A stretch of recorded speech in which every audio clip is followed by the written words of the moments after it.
Senior, Greater Love Zion Church of God in Christ.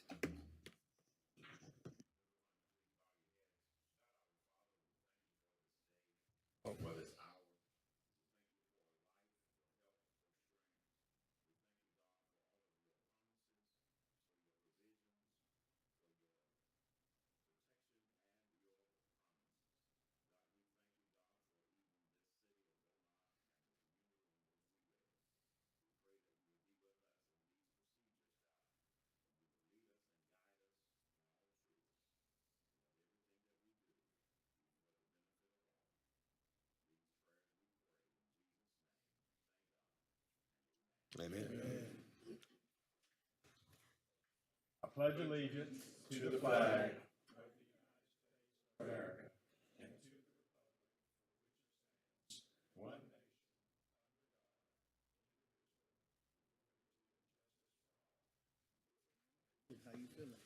nation.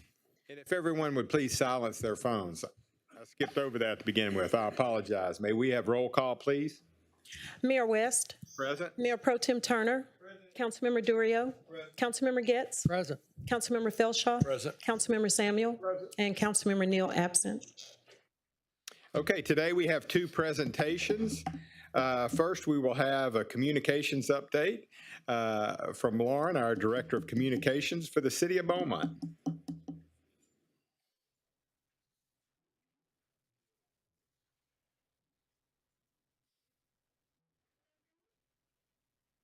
Afternoon.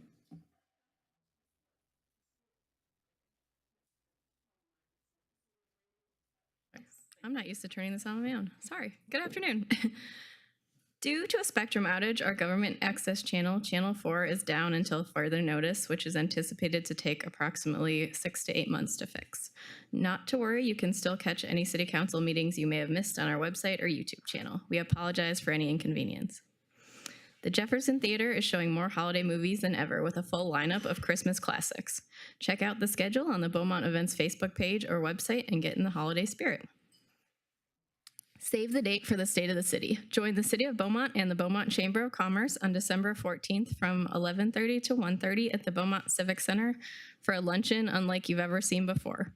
You'll hear updates and future plans from city officials and a special reveal you don't want to miss. Tickets are still available on the Chamber of Commerce website. Be sure to check out Gobo Gifts for all your stocking stuffers and holiday shopping. Our latest podcast episodes talks all about their new digital gift shop and introduces their new mascot, the Beau Monsters.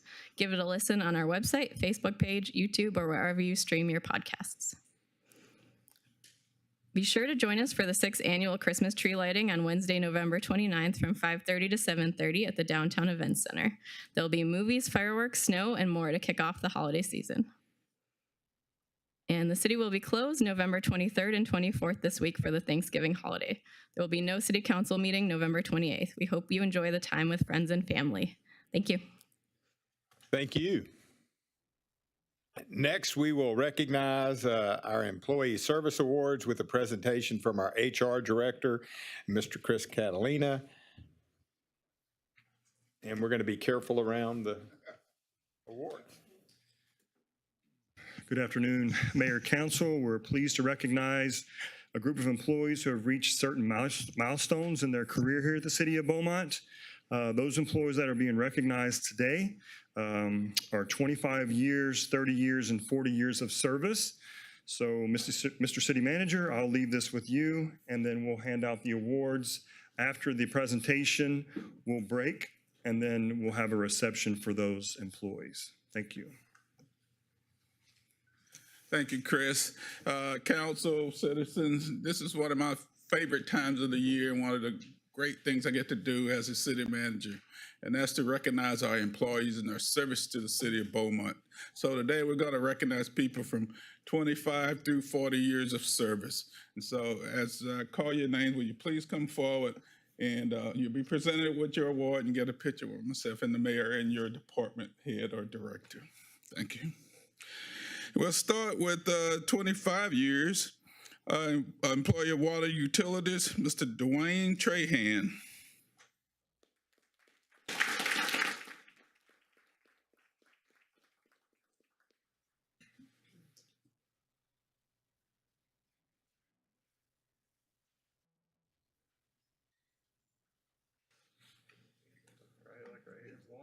2, and 3.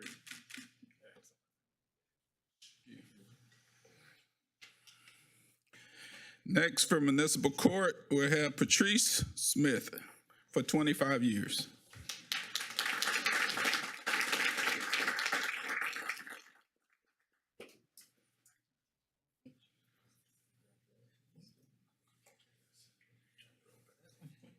All right, on 1, 2, and 3. Thank you. From Parks and Green Space, we have Ms. Juliana Sanders.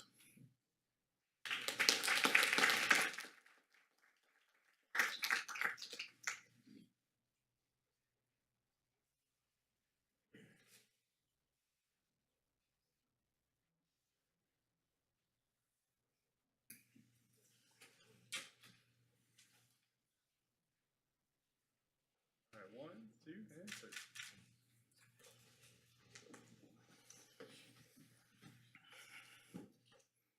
From Public Health, 25 years, Nathaniel Martin. All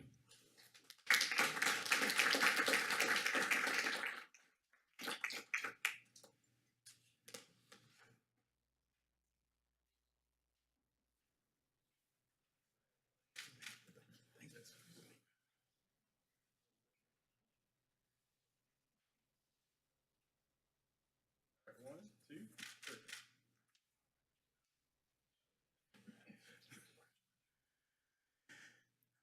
Fire Department, Mr. Rusty Evans.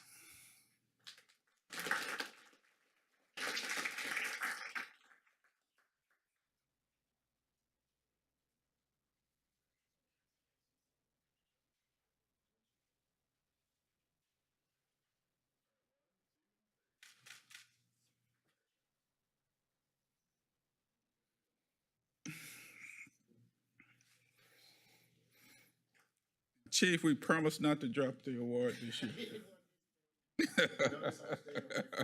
Okay. From EMS, Christopher Burton.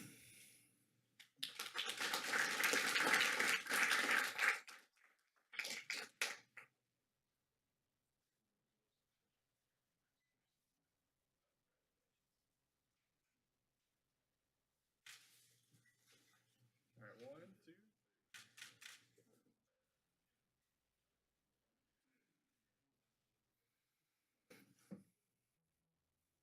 From Solid Waste, Joseph Thibodeau.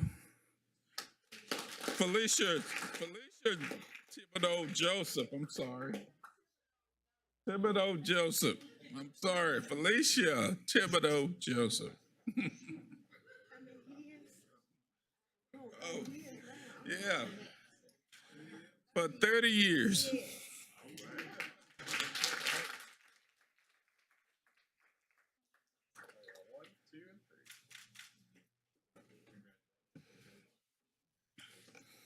I apologize, Ms. Joseph.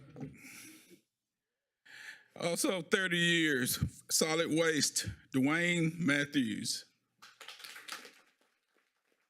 All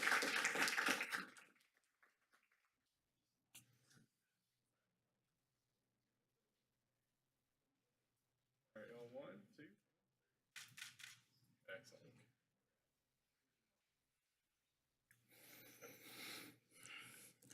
"30 years from Animal Care, James Fortenberry.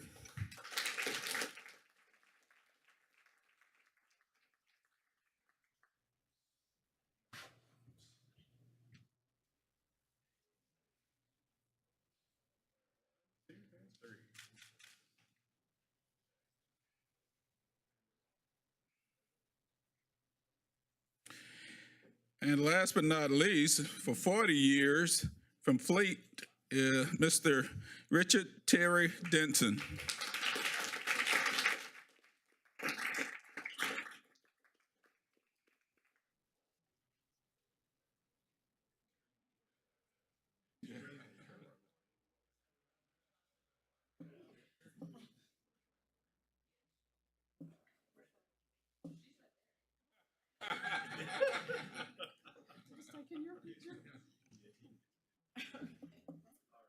Right here, 1, 2,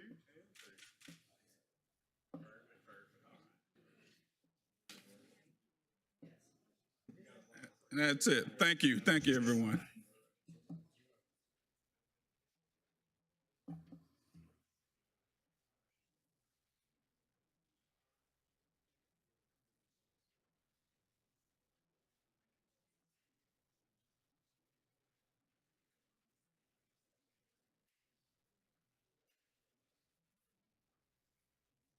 There's a small reception in the first floor conference room for City of Beaumont employees who received the awards today.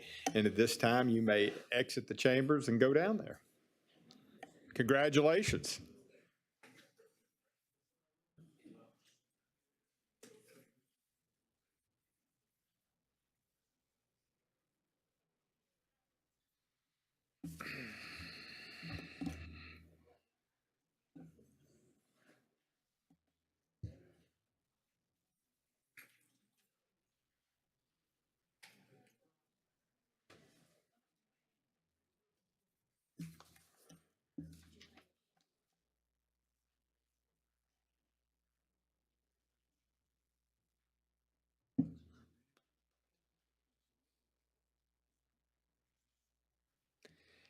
Now we have a presentation on the creation of a Tax Increment Reinvestment Zone, a TIRZ, for downtown Beaumont. Mr. Trent Petty with Petty and Associates, Inc. Will make the presentation. Good afternoon, Mayor and Council. Good to see each of you. I apologize in advance for my voice today. Whatever blew in from North Texas has followed me to South Texas. So Okay. I promise to get through it. It's good to see each of you. Appreciate the work that your staff has put in over the last several weeks in looking at the possible creation of a tax increment reinvestment zone for Beaumont. We're excited about this. This is going to be an economic development tool that the city has not heretofore been able to use, and we're excited about the potential and what that means. Let me tell you just what we're here to do today. This is a 30,000-foot presentation of a project we call the Preliminary Project and Finance Plan. That is required by Chapter 311. Following this presentation, you will, if you want to move forward, have a public hearing that would be required under Chapter 311. That would be December the 5th. And then on December 12th, you would actually have the ordinance to create the TIRZ if you decide to move forward. So that's what we're here to do today, is give you sort of the global presentation. Be happy to answer any questions. And if we could start the presentation, I appreciate that.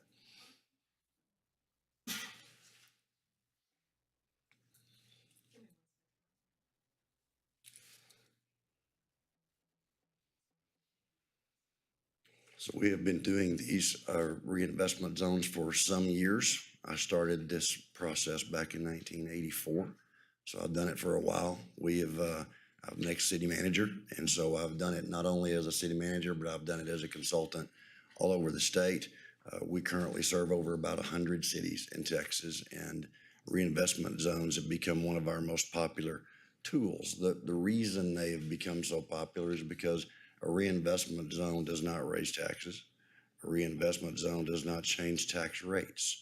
It is absolutely invisible to those people and property owners that live in the zone. It is strictly a financial tool that allows the city to allocate dollars toward capital projects that you decide that are under your control. So we're going to walk through what that looks like today. So in terms of the overview, as I said, there's well over 400 cities in Texas now that use reinvestment zones as an economic development tool. It is designed to be a long-term investment mechanism. This is not a one-year capital project decision. This is a project process that will give you over 30 years of leeway in terms of funding public improvements that you designate for the city of Beaumont. You have some very ambitious and admirable plans for downtown, and we have made sure that we've incorporated those into this project list, but you have the ability always to, with the reinvestment zone, go back and amend that, change that at any point you need to, expand it. You can extend the term. So lots of flexibility goes with that. But the overall intention was to create for you a zone that would give you a new infusion of dollars into the downtown area to be used as you see fit.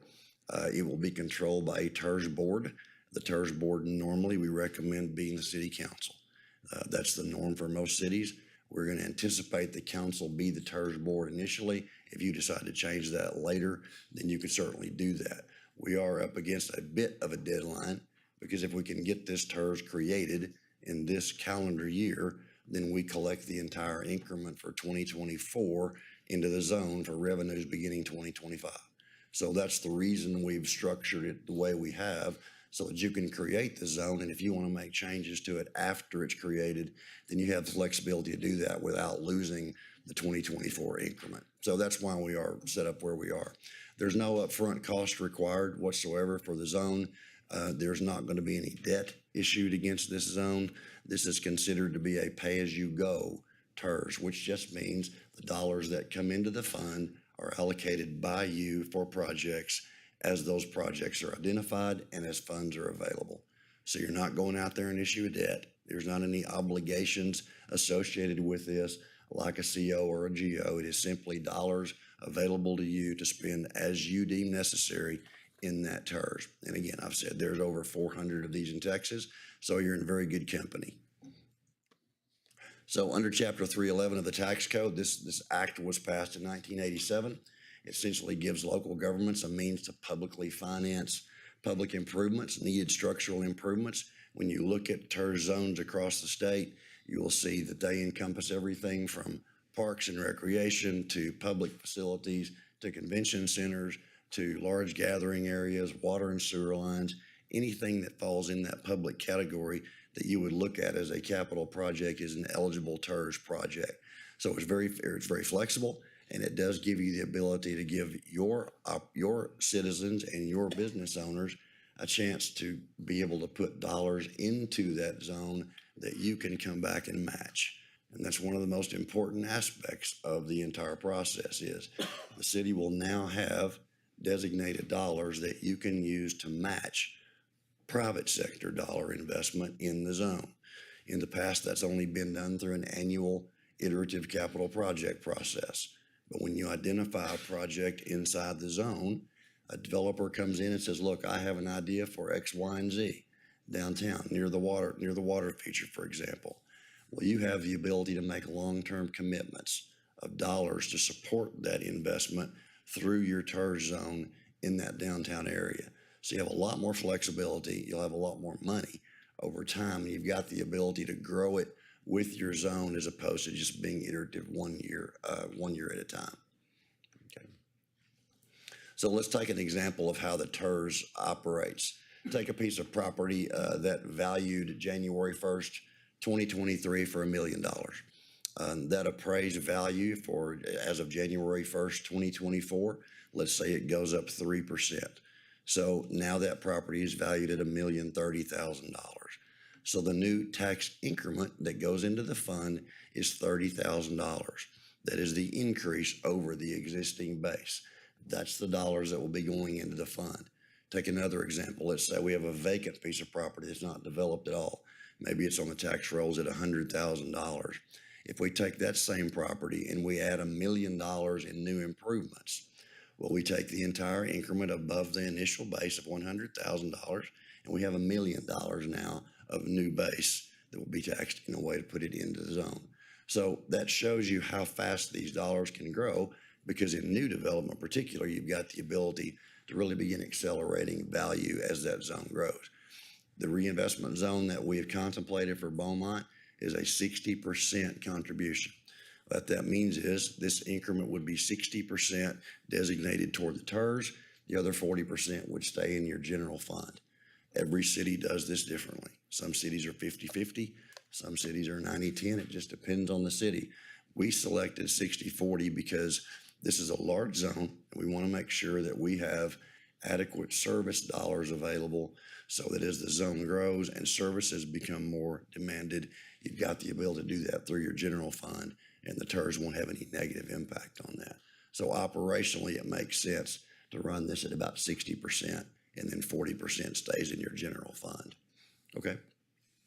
So how diagrammatically, the way this works, we take our base year on the far left, the golden arrow, that dollar stays the same throughout the entire zone. Doesn't change at all. That base will always be there. As we grow that base, 60% of that money from that growth will be designated by the green polygon there. The The rest of that gold area is that general fund 40% that I just mentioned. So we take our revenues existing, we begin adding new revenues, and those revenues grow. At the end of 30 years, all the revenue goes back to the general fund. You can terminate the zone at that point in time, or you can extend the zone. As I said, you can extend the zone or the boundaries anytime you want to. Many cities, including the city where I first put my first TIRZ in place, which is Grapevine, have extended their reinvestment zone multiple times because it just continues to pay dividends and gives the city the ability to leverage public sector dollars with private investment. So that's how it illustrates how it looks. And move on to the next one. So there's a lot of reasons to do this. I'm not going to read this to you, but essentially when you have an area where you have a vision for new projects, but you don't necessarily have the capital to go spend it all at one time, that's a perfect scenario for a TIRZ.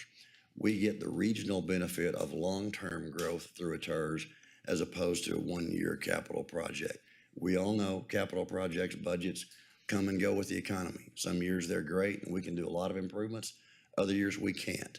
The good news about the TIRZ is it gives us a long-standing 30-year tool that allows us to systematically add to our infrastructure needs downtown. That's what's going to give you the ability to support all the projects that you want to have happen downtown.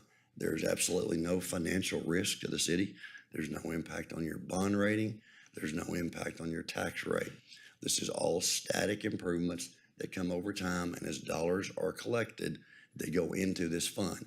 And remember, you will make the decisions through the TIRZ board and a recommendation to council on what those projects are. The TIRZ Act also, the TIRZ Act also allows you to offer participation to other taxing entities in your community, not including the school district. But you could offer the county as well as DD6 an opportunity to participate in this zone as well. We've allocated that in a way that would show what would happen if they did, but there's no requirement whatsoever that they participate. Many counties, drainage districts do participate because A, it gives them a chance to help offset some of their projects and put their cost in the zone, but it also gives them the accelerated tax base as well. So they're doing the same thing you're doing. They're investing in those areas and giving themselves an opportunity to see significant new value. So most of our cities and counties that look at TIRZ have county participation at the same level of the city.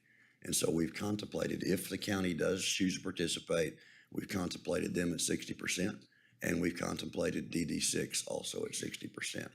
We'll be working with them, assuming that the council wants to move forward with the creation.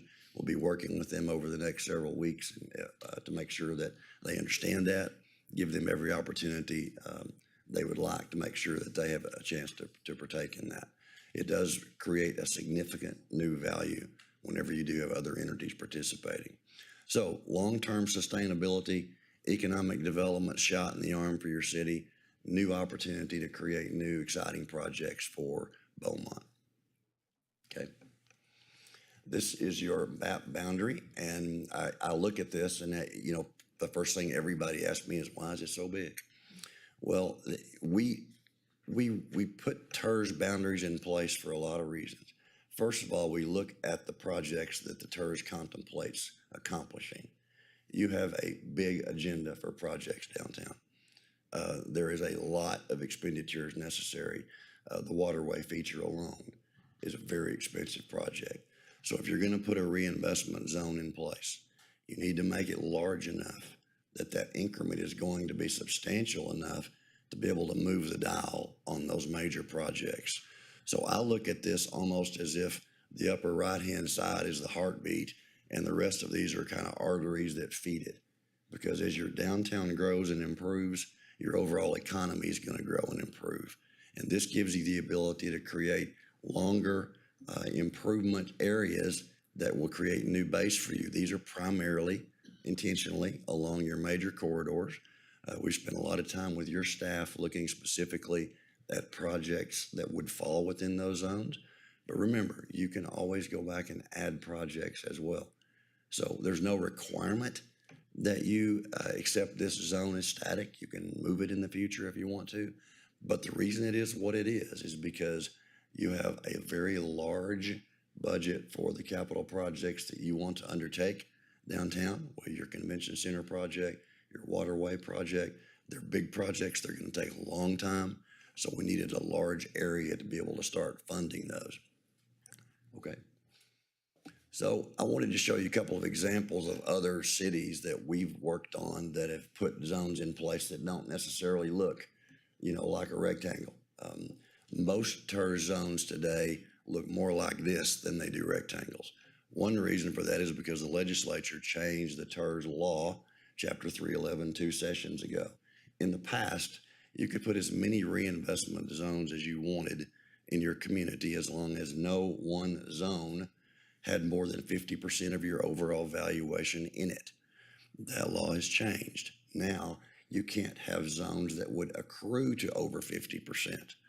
So rather than having a bunch of small zones like you used to have in the old days, cities are moving now toward larger zones because they don't want to go out there and miss and hit that 50% deadline, because you have 50% and that's it, no matter how many TIRZs you create. So we want to make sure that it's large enough that we've got the ability to take advantage of that without having a problem exceeding that area in the future. So the two statutory guidelines that you have to meet are that 50% overall valuation, and you can't have more than 30% existing residential property in the zone. And this boundary does meet those requirements. We have checked it. So another example I wanted to give you, this is Weatherford. We just completed this one a couple of years ago, and we're about to expand this project. It's going to go out west down I-20. The intention being they have a lot of corridor developments that they want to do, and they've got some exciting retail commercial projects that want to take place within that corridor. So you see a lot more emphasis on TIRZ in the commercial areas and retail areas than you do in residential areas, primarily because of that statutory limitation. Okay. Another couple of examples I won't spend a lot of time on. This is McKinney. This is a boundary. The pink boundary on the left is their most recent boundary. The boundary on the right is their regional boundary. Just an example of more cities and how these boundaries get laid out. We can go ahead. This is Fort Worth. As you can see, no real intent to this boundary except they identified project areas along the river that were going to be needed. And so that's why that boundary does what it does. It sort of follows the river basin through there. The Trinity River Vision Project. These are the initial project considerations. These did not come from us. These came from your staff. We worked with your staff to be able to pare this list down so that we weren't duplicating projects. For example, we don't have a lot of water and sewer projects here that are already going to be funded through your water and sewer enterprise fund. Instead, we have projects that staff has identified that give you the ability to hopefully move the dial on some main projects. At the very bottom, you see the downtown waterway feature. That is a big project. It's going to take a long time. It's going to take a lot of money, but we have put that in there so that that's one of the areas you can hopefully leverage private investment to help get some of those improvements paid for. Also, we've highlighted the yellow, which is the Corley Diversion Phase 2. That happens to be a DD6 project. And staff was able to reach out and talk to DD6, and they suggested that if they were to participate, this would be an example of a project that they might be interested in putting in the zone as well. So that helps everybody. So this list is movable. It can change. It is not necessarily in priority order. You will structure it every year based on available funds, and you'll be able to allocate those dollars as you see fit. The zone also calls for an administrative component. That's basically you paying your own staff to administer the zone. It is not a significant administrative effort, not a lot of overhead involved with it. Basically, you send the comptroller report every year, and that's about the extent of it. Okay. So when other entities consider their participation in the zone, the first goal, obviously, is to expand the tax base for everyone. We've mentioned that the county and the drainage districts would have the opportunity to participate in the zone and also add projects to the zone. It also gives them the ability to do that independently. One may decide to, one may decide not to. One may decide they're going to do 50%, not 60%. That is completely up to them. There is a document called a participation agreement, which if they chose to participate, they would enact, and they would identify their specifics relative to the zone, and they can be as specific as they want to. So they also get a seat at the table. They would be a member of your TIRZ board in addition to the seated council. So they have representation in that process. They have a voice in it, and hopefully we can present an appealing project list to them so that they can consider approval of participation. Okay. I don't expect you to read that, but just so you know, this is some of the numbers work that goes into creating a reinvestment zone. Essentially, we take the existing values and we make sure that we pull those from the appraisal district. So those valuations are identical. They come from parcel IDs at Jefferson Appraisal District. Then we take your overall growth factor over the last 10 years, which in your case is about 4.2% per year. We conservatively cut that in half. And so on the left-hand column where you see added development value, that is that factor of about a 2% growth of the value of the projects inside those boundaries. And that's about the amount of money that would generate. So what we can't tell is how fast it's going to happen. We don't know which projects are going to happen when, but we know we can parcel that out and look to see what expectations should be from the revenue devised from these TIRZs. The columns show you the city TIRZ increment. That's the dollars you would be putting into the TIRZ fund. And then the blue column is what you would be retaining in terms of revenues. That's replicated for the county and for DD6 if they chose to participate.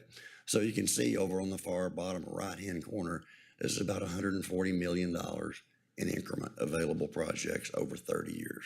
So it is a substantial amount of money. This changes as tax rates change, right? If the tax rate goes down, obviously the percentage of the increment will go down as well. So it's very fluid. It's not static. No one is required to participate at a particular amount. It's always going to be based on a percentage of their increment. So I'll go over, next slide, please. I'll give you kind of some highlights of what that looks like. If we assume a 60% participation over 30 years, we project new development values. And this is based on your current land use plan. All right, we didn't invent this.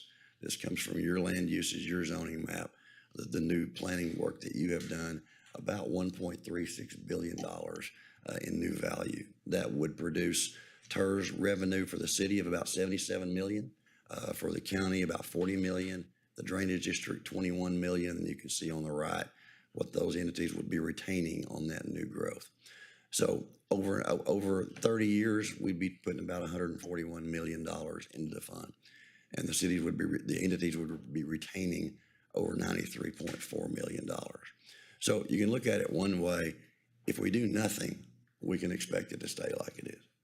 If we want to do something to create a new opportunity to invest in Beaumont, this is the mechanism to do it, because this is going to be new dollars that are specifically designated for projects that the entities agree are going to move the dial for Beaumont.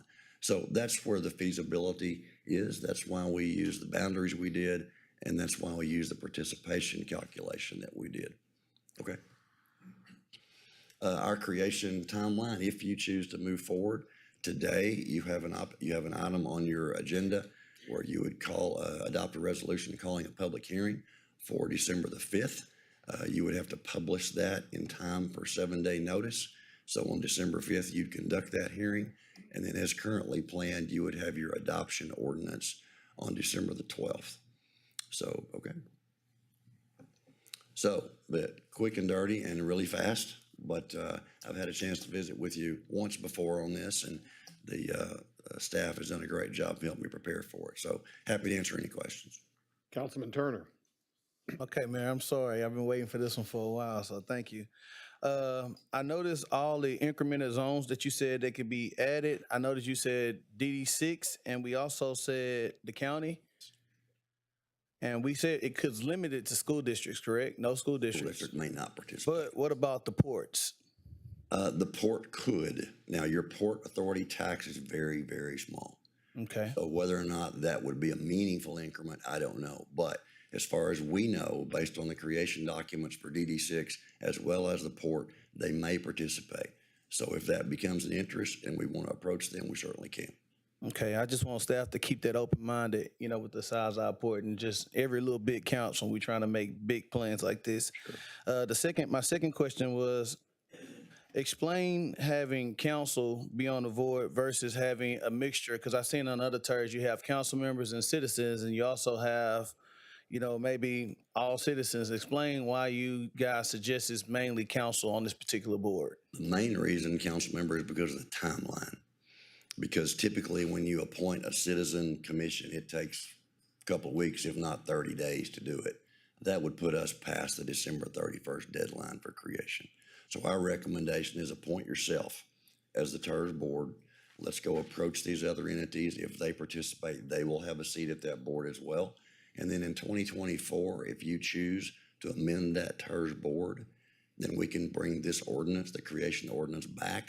You would amend that ordinance. You would put whoever you want on that board. The statutory guidelines are very general, so you have the ability to do that at any time you want to. So the main reason was just timing. We didn't want to let this get past that December 31st date. Overstood. Three more, Roy, and I'm done.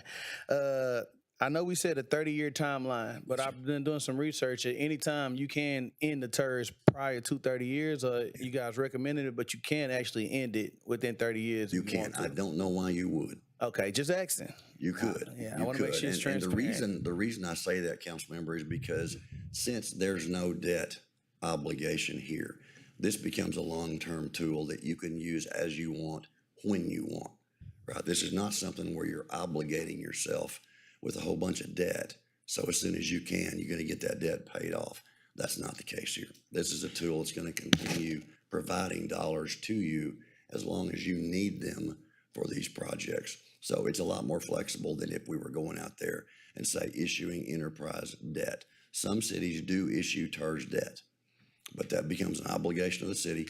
And that's a circumstance where there's now going to be a portion of the tax rate is going to be dedicated to that. So this is not that. This is a reimbursement TIRZ only. I support extending and growing it, so I understand. Thank you. My last one is, staff, I've seen some of the projects on there. I know some of our main projects that we talked about in our CIP plan. Our sports complex was on there. We also had a water park in there. I just, those are some big ticketed projects. I just don't want to not make sure we keep them in the forefront. So those are some projects that a lot of the community was excited about. I just want to make sure that's kind of included in some of our targeted items. And the last one is the TIRZ board. I know we're focusing on downtown. The map didn't really show me specifics. Is the I-10 corridor included, specifically the I-10 area by Ford Park, where you're actually coming into Beaumont, where we're not really developed off of the freeway?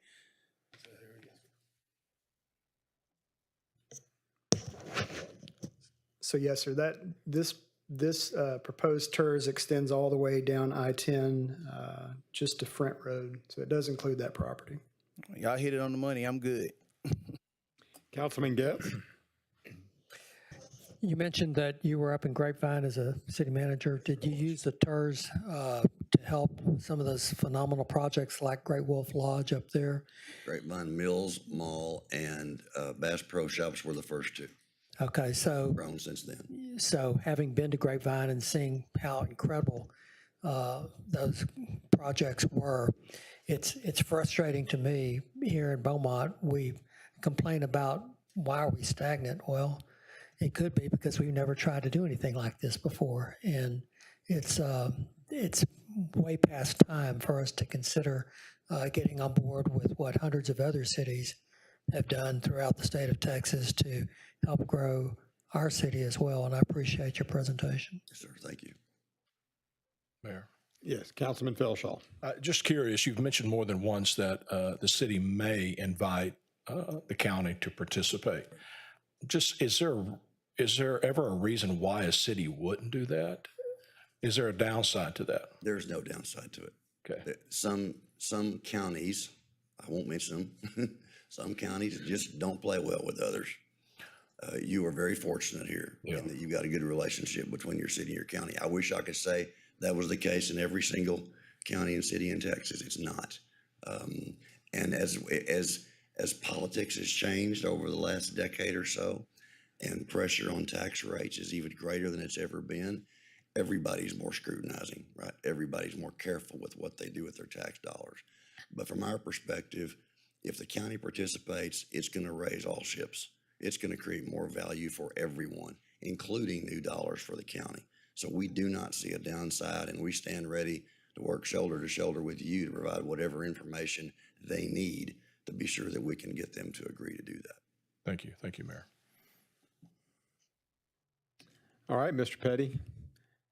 Yes, June Ellis, our Yeah, city manager. one comment Assistant city manager. to answer a question from Mr. Turner in terms of the projects that are listed. We still have all those other projects in our CIP, the ones that are that are in the TIRZ zones or the ones that are listed on the project considerations. But the capital improvement plan that the council approved during the budget process, those projects are still part of that plan.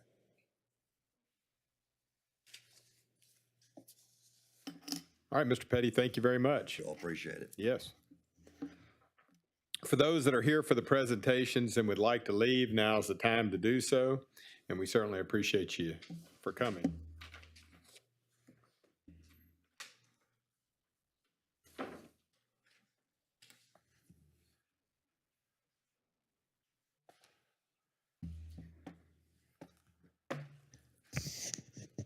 We're moving to the public comments at this point. Now's the time for any citizen who wishes to speak. You may make public comments on the consent agenda and regular agenda items 1 to 11, or any other topic. The city clerk will call your name when it's your time to speak. When you approach the podium, please say your address, city, and state. You will have 3 minutes for comments. The green light will come on when you approach the podium, and the red light will come on when your time is up. Richard Stanley, public comments.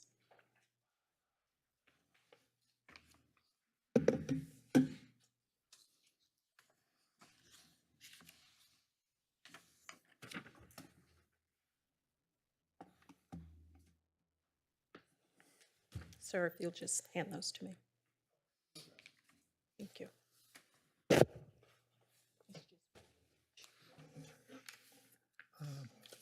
Hopefully, I gave out 2 earlier, and hopefully you can make copies and Are those different? The 2 you get, are all they the the same or different? they're the same. They're the same, thank you. My name's Richard Stanley. I live at 3595 Grand. The reason why I'm here is because I live in a house that my mom's lived in for 40 years. It's coming up on 50 years, and across the street from where we live, there's a vacant lot. It's been vacant for 40 years until someone moved a storage building there. And now that the storage building's there, it doesn't generate any tax money for the county or the city. It's considered a vacant lot, even though people live there and, they gamble mostly. They paid maybe $2,000 for the property. But anyway, I'm just trying to they pay $56 in taxes every year because it's considered a vacant lot, even though they, have that structure there. And I'm trying to get that moved, and they've been there for about 4 years, and I'm trying to get it to get the city to move it, and I keep hitting a brick wall. They've been to court with that.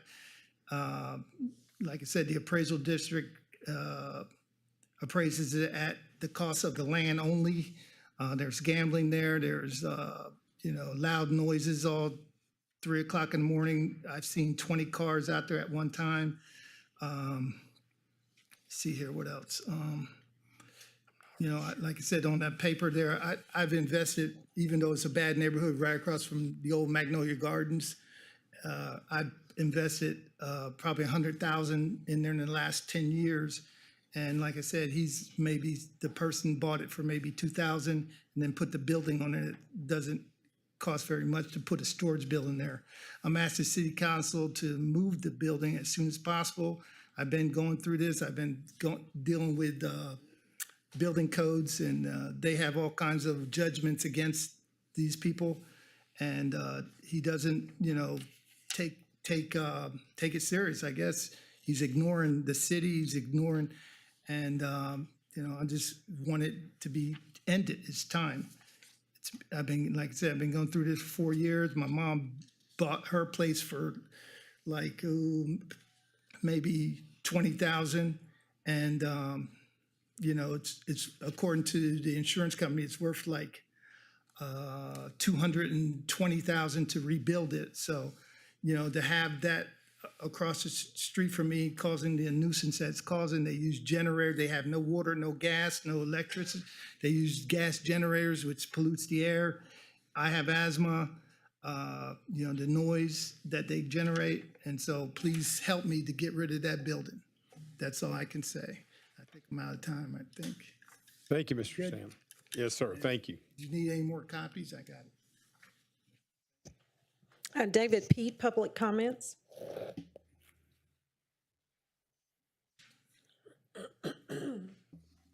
Good evening, Mayor and City Council. Just want to just go over just a little bit here in regards to the issue of cameras somewhere in the city. I was just putting up something here, and it says that the city of Beaumont unanimously voted Tuesday to install 26 cameras across Allocate Park, Central Park, Imagination Station, and John Paul Davis Community Center at a total cost of $66,650. Now, I've inquired about this before, about where the cameras are in the city, and I've pretty much got a blank response. But I've been told that cameras are at the Hike and Bike on Folsom Street, and they've been there since 2021 or 2021. So I'm wondering why there's only a concentrated area of cameras just in a certain part of the city where crime has risen in the north and has risen in the south and has risen in the Pear Orchard. But we seem to be more concentrated about break-ins in cars in the West End and the Hockey Bike. And we're using money, city money, to fund monitoring of these cameras on a hike and bike trail, where there's been no concentration, no attention being drawn towards these areas. You know what I'm saying? We've had murders, we've had assaults, we've had beatings. The one on Concord at the Shell station, where the gang of people jumped on a young man. If it wasn't because of the cameras of the station, we'd have never known anything about that. So the city, to me, has not done a good job in trying to make sure that they're concentrating the resources in the city where it needs to be. And if we're going to pick and choose how we're going to sit certain things in certain place, then we need to reconsider how we approach these areas and what we're doing to definitely deal with them, because this is really a serious issue here. And I'm not taking anything away from breaking in cars. That's serious. But we're talking about lives being taken, people being assaulted, being killed, and we don't have any deterrent or anything to know what's going on.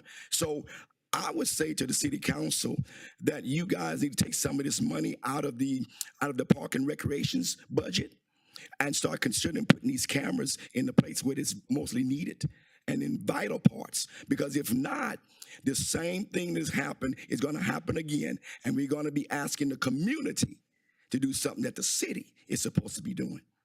So the city manager and all those involved, your staff, I mean, hey, you guys are the eyes of the city. You need to pay close attention to what's going on, because this thing is really getting out of hand. Because now, looking at that, I mean, that alarms me. We're spending $6,000 for that? No, shouldn't be. Thank you, Mr. Pete.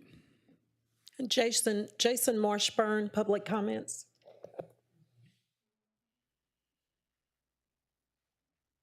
Good afternoon. Jason Marshburn, 1070 Monterey Drive here in Beaumont, Texas. And I came up here to mention a citizen that recently passed away. She had done a lot of good works for our community, a lot of volunteer for her temple and our community. In fact, she was briefly my financial advisor before she was elected to Jefferson County Tax Assessor Collector. And she was also president of our neighborhood association, the Dallin West Neighborhood Association. And it comes to my attention that she was I don't know much about tennis, but I understand that she was a very avid and accomplished tennis player. And so normally I do not like to name structures after people because of the divisive nature. But this, I think, is a good exception because this particular lady was loved by all people. There's a good precedence, like at the airport, we have another structure that was named after our former county auditor that unfortunately passed too early of cancer, just like Mrs. Getz did. And so, I recommend looking at, in the next few weeks, looking at naming the tennis courts, the tennis structure on College, the whole complex after Miss Alice and Nathan Getz. And that's amazing what I came up here for. Thank you, Mr. Marshburn. Thank you. Charlie Crabb, public comments.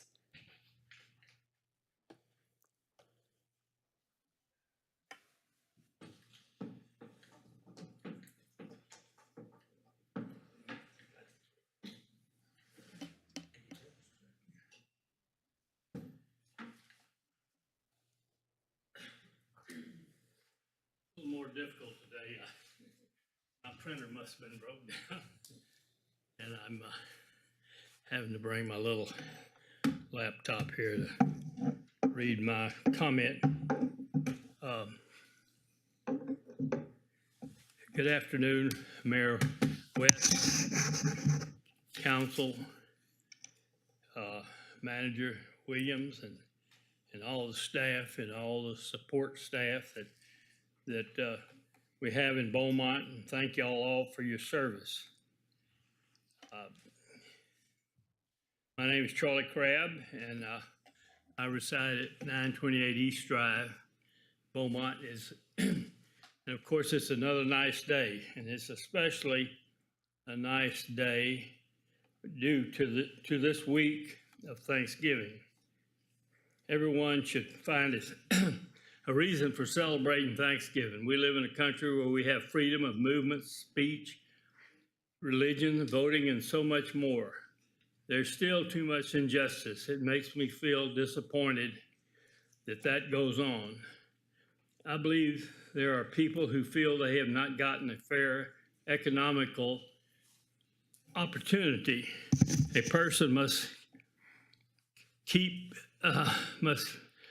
themselves through all adversities that may arrive. Excuse me, that was not a good sentence. Find a job you enjoy. Be the best that you can be at the job, and you will find satisfaction. This process may take 5, 10, 15, 20, 25 years, or even 30 years. The old saying goes, success is not created in a day. And it's a wonderful world. Thank you for listening. Thank you, Mr. Crabb. Oh, yes, I have a quick note. On North Pearl, there's a bad vertical crack in front of the parking lot at St. Mark's Episcopal Church. A patch of about 4 inches of asphalt may solve the problem. I wish Bart was here this afternoon. Have a nice Thanksgiving. Thank you. That's all I have, Mayor.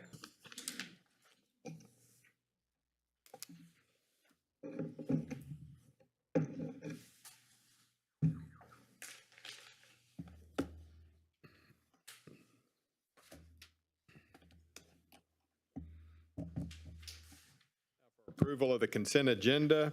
Is there a motion and a second for approval of the consent agenda? Move to approve the consent agenda. Second. It's been moved and seconded for approval of the consent agenda. Any discussion? Yes, Councilman Durio.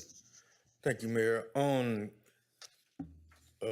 F on the consent agenda, that's the one about the speed limit change.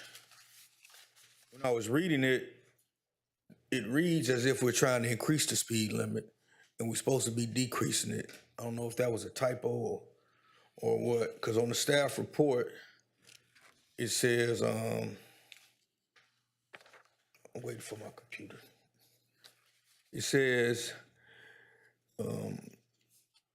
proposed speed zone boundaries and speed limits for those sections be amended to read as follows: maximum of 65, maximum of 70, and a maximum of 65.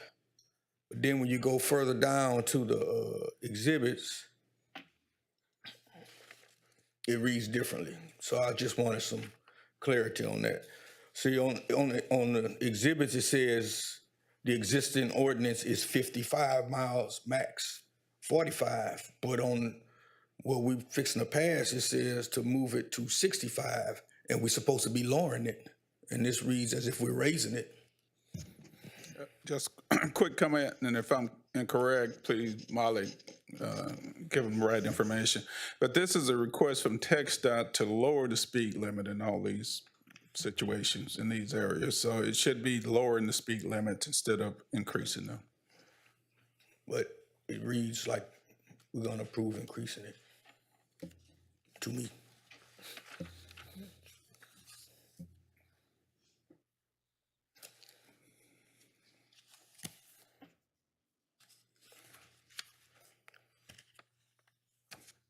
Would we like to pull that off so that we can review, or are we going to review it right now? We'll go ahead and, You can discuss it by itself. all Just right. approve all the right. rest without that item. Yeah, we'll remove F from the consent agenda. Any other discussion? All those in favor of approving the consent agenda, please signify by saying aye. Aye. Any opposed? The motion is carried. Mr. City Manager, will we begin with number F, or letter F? Yeah, and with earlier discussions with Bart before he left, I specifically asked the question, was this increasing or what was doing with speed limits? And he said that it was a request from TxDOT to decrease them in these certain areas because of high accident rates and et cetera, et cetera. Now, Molly, if you can have any more information than that, please share with City Council. Also, Councilman, if you could go to Exhibit 2, where it says speed zone revision maps, it shows the existing speed limits for those zones at the top and the proposed decrease in speed limit at the bottom. And then I'll let Molly. So we prepared the recommendation per the results of TxDOT's speed analysis and crash findings. And so if looking at the Exhibit 1, I think that you were referring to, the existing ordinance did have some departures from what the posted speed limit signs are currently at on Cardinal Drive, which is highways 69, 96, and 287. So our current ordinance had it at 55. And so TxDOT is asking for the speed limit to be raised from the intersection of I-10 to the center line of Sulphur Plant Road to 65 miles per hour. And then from Sulphur Plant Road south to the South City limits to be increased to 70 miles per hour. So they are actually asking for, the 65 is actually a reduction from the 70 miles per hour. So remember quite a while back, I can't drive 55 and all the speed limits dropped to 55 miles an hour. And then over time, speed limits were incrementally increased on certain highways closer to 70 miles per hour. I drive this pretty regularly, and through there right now it's 75. And so they're asking for, but that's what's posted, not what's in our ordinance. So these agenda items, F, G, and H, are all to correct our ordinance to match what TxDOT is posting on their actual signs on the road, so that we have these corrected. These were the most urgent items that TxDOT has asked us to correct in our ordinance to match what they are posting. And then from that, we're going to take a deeper dive into the remainder of our ordinance and make sure that what they have matches what we have in our ordinance and get that cleaned up. But it seems like a lot of these ordinances, a lot of the speed limits were changed, here and there per TxDOT requests. And so we do want to come back and bring a complete ordinance, but TxDOT was specific that they wanted us to clean these items up right away, and which is why we're presenting them to you today. Any other? So are y'all asking, Mayor? Yes. Are y'all asking us to approve an ordinance to increase the speed limit or decrease it? Our ordinance had it would be an increase, but from the posted signs at TxDOT, because TxDOT owns and maintains Cardinal Drive, it's actually a decrease. So we're kind of meeting in the middle at that 65 miles per hour. So TxDOT had gone and posted a speed limit above our ordinance. And that's what's been practiced over a period of time. And now we want to get it more in line with our ordinance, and they want it decreased from their posted amount.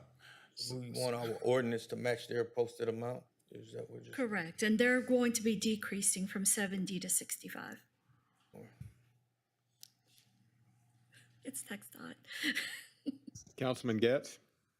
So TxDOT supposedly keeps up with crash data pretty carefully, and in some cases, it can be a situation where if the posted limit is too low, it could actually be a hazard, and that's why they decide to increase the rate, or what is the rationale there? I would struggle to speak on behalf of TxDOT. I do know that the ordinance currently allows the Public Works Director to temporarily lower the speed limits in construction zones. So for the areas that are currently under construction, such as I-10 and East Tex Freeway north to the city limits, heading towards Lumberton, those speed limits have all been temporarily reduced across the board to 55 miles an hour. So during construction, we are able to lower them more. But these are as a result of their analysis of not just the speed study, but also the crashes. Councilman Turner? Mr. Williams, I asked that in the future, if possible, can we, when TxDOT has stuff on the agenda, can we maybe get a representative here to assist in answering? If we can just invite them and ask them when they have things on the agenda. And the second thing is, I know we have a dashboard where they say they may be complete, I think around 2028, but if possible, maybe we can do something similar to the downtown dashboard just to educate our community on, progress and timelines, at least twice a year or 2 times. Yeah, just give them an update, because we get asked a lot on TxDOT's progress, and I understand we're not over TxDOT, but I don't know if a lot of the citizens actually understand that. Yeah, we can get them here to give regular reports to city council or specific items that are on the agenda. But I too agree they need to come quarterly or whatever time period and be able to have discussions with city council. Thank you. And we might be able to utilize our communication department, because I do believe that on their website, they do post their progress, much like we do for our city projects. But if we can coordinate so that we can also share that on our sites in the future, I think that's a great idea, Councilman. Appreciate you, Mayor. Yeah. Making my notes. All right. I think, any other questions? All right, all those, is there a motion for item number F? Have we done that? Yeah, need a motion. Motion for item F. Move to approve. Second. It's been moved and seconded. Any other discussion? All those in favor signify by saying aye. Aye. Any opposed? The motion is carried. Mr. City Manager, may we have the reading of item number 1? Yes, Mayor. Council to consider approval of an ordinance canvassing the results of the November 7, 2023 City of Beaumont Special Election and the City of Beaumont Charter Amendments for Proposition A. The proposition reads, shall the city charter of the City of Beaumont be amended to increase city council terms from 2 years to 4 years staggered terms with a 3-term limit totaling 12 years per office. And for that proposition was 4,141, which is 46.41%, and against 4,781 votes at 53.59%. Proposition B was, shall the city charter of the City of Beaumont be amended to require the city council to hold such regular meetings as necessary to efficiently conduct the affairs of the city. For was 7,610 at 85.28%. Against it, 1,314 votes at 14.72%. Proposition C, shall the city charter of the City of Beaumont be amended to clarify the authority of the city manager and city council's role? For was 7,300 176 votes at 83.47%, against 1,461 votes at 16.53%. Proposition D, shall the city charter of the city of Beaumont be amended for consistency and compliance with state law? For was 7,494 votes, for at 85.25%, against 1,297 at 14.75%.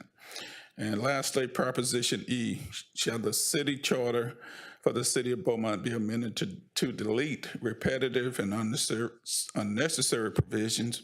For 7,179 at 81.68%, and against 1,610 votes at 18.32%.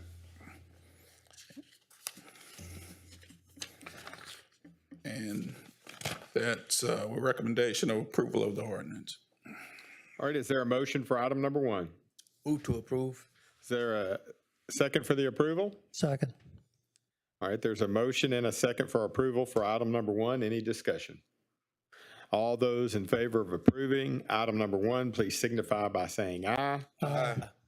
Any opposed? The motion is carried. Can we proceed with the reading of item number 2, please? Council to consider approval of a resolution adopting changes to the city charter, and it comes with the recommendation of approval. Is there a motion for item number 2? So move to approve. Is there a second for approval? Second.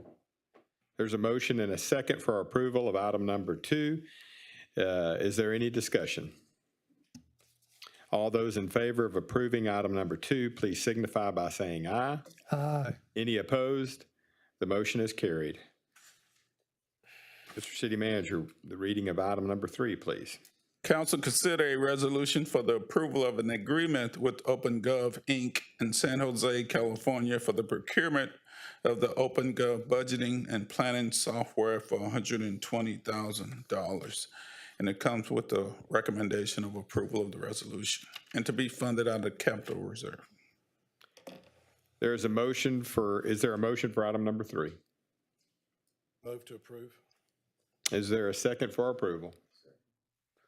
There is a motion and a second for approval for item number 3. All those, any discussion? All those in favor of approval of item number 3, please signify by saying aye.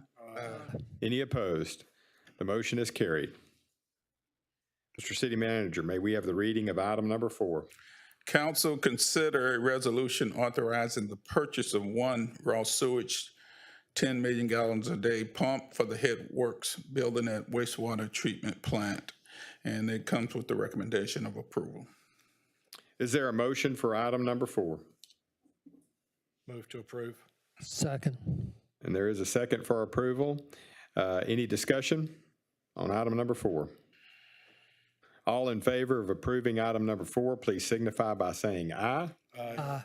Any opposed? The motion is carried. Mr. City Manager, may we have the reading of item number 5? Thank you, Mayor.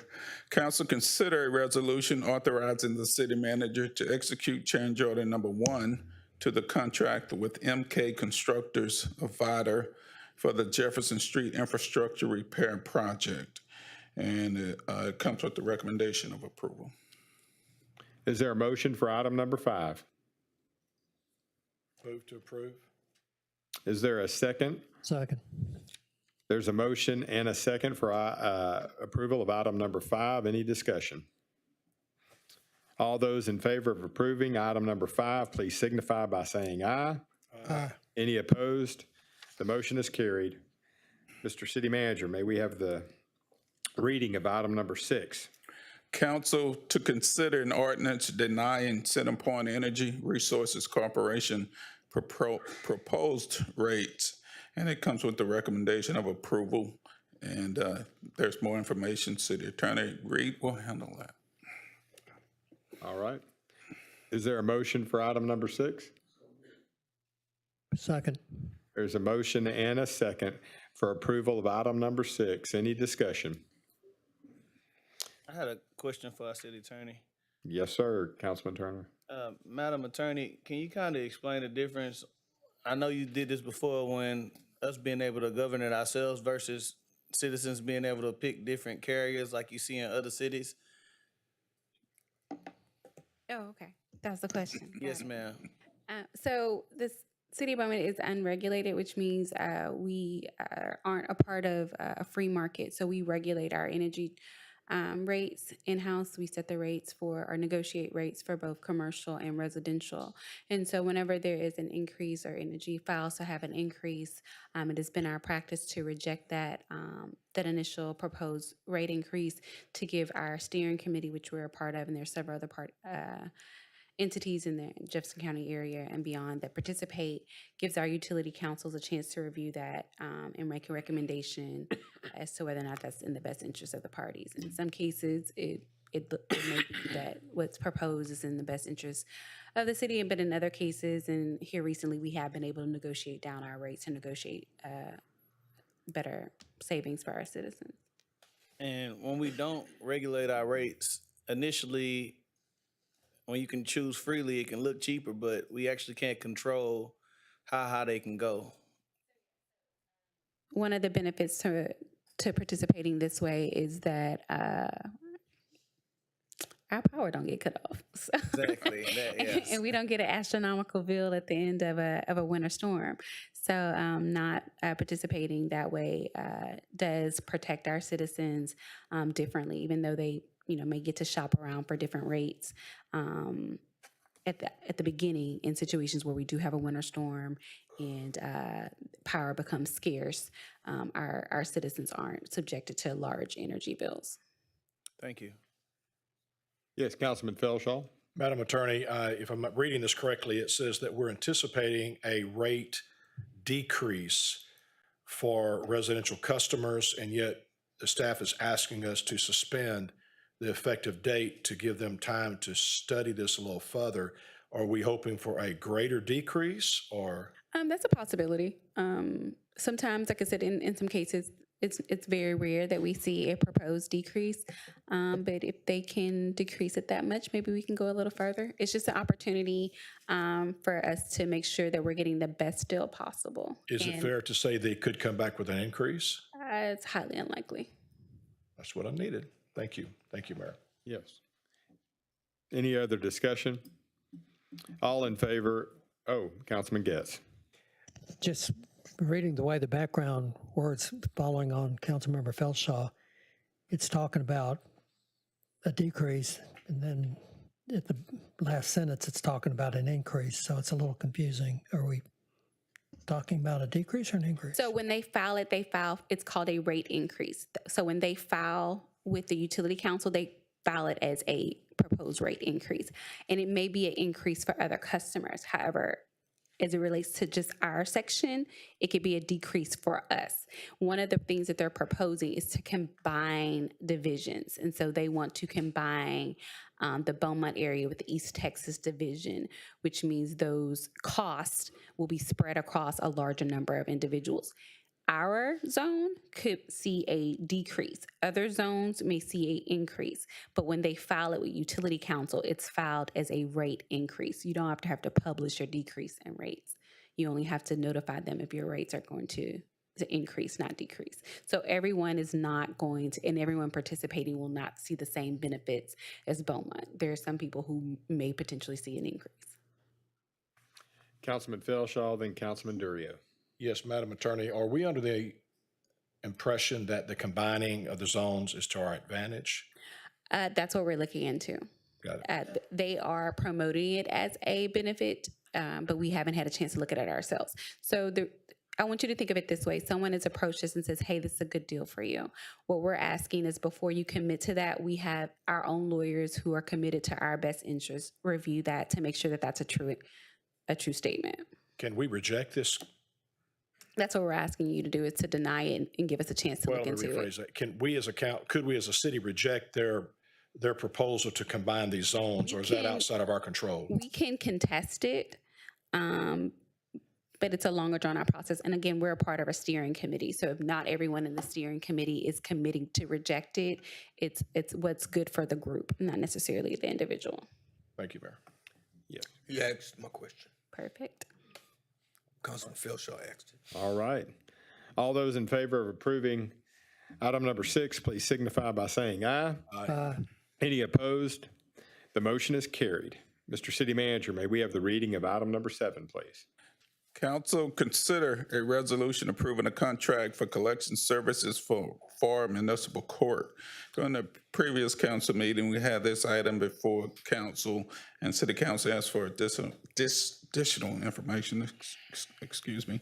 And we have that information, and we're coming back to further discuss this with city council. We have municipal court clerk, for lack of a better term, Bree here, and also Terry. So I ask you to come forward and have it. I need to go ahead and get a motion here. Is there a motion for item number 7? We don't need to start with that? I thought this we is were going to do the PowerPoint and then, This is a little different in the sense that this item was tabled and asked to be brought back to council. So I think it's, and if we're going to do in terms of Robert's Rule of Order, because That we works don't for really me. speak to this, it would be important for council to hear the requested information that was, that precipitated the tabling, and then we can go into a motion in a second if that's necessary. Thank you. give me a second. Mayor, Council, City Council requested on October 17th that the staff bring back more detailed information on the evaluation process for the award of the contract for collection agency services for municipal court. Today, Bree Thibodeau, the city municipal court administrator, and myself, the purchasing manager, will walk you through the slides that contain that information.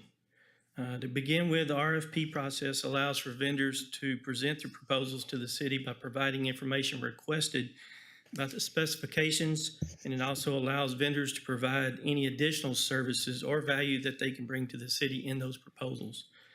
The RFP contains an evaluation criteria on which proposals were scored by a committee made up by city staff with experience in these services or products being requested, and did not include procurement staff. There are 3 staff members that independently evaluate the proposals submitted to make sure that there's a fair and reasonable evaluation. Once complete, they submitted their scores to me, and I calculated those scores and compiled them into the evaluation score sheet. After the October 17th council meeting on this item, staff went back to the top 3 vendors as requested and requested additional information be submitted. Lineberger, Goggin, Blair, and Sampson, the current contractor, and McCrary, Veselka, Bragg, and Allen, the previous contractor, were asked to provide some data for their services to the city of Beaumont. And Purdue, Brandon, Fielder, Collins, and Mott were asked to provide data for Pearland, a city similar in size to Beaumont. The following slides include the data requested from each vendor.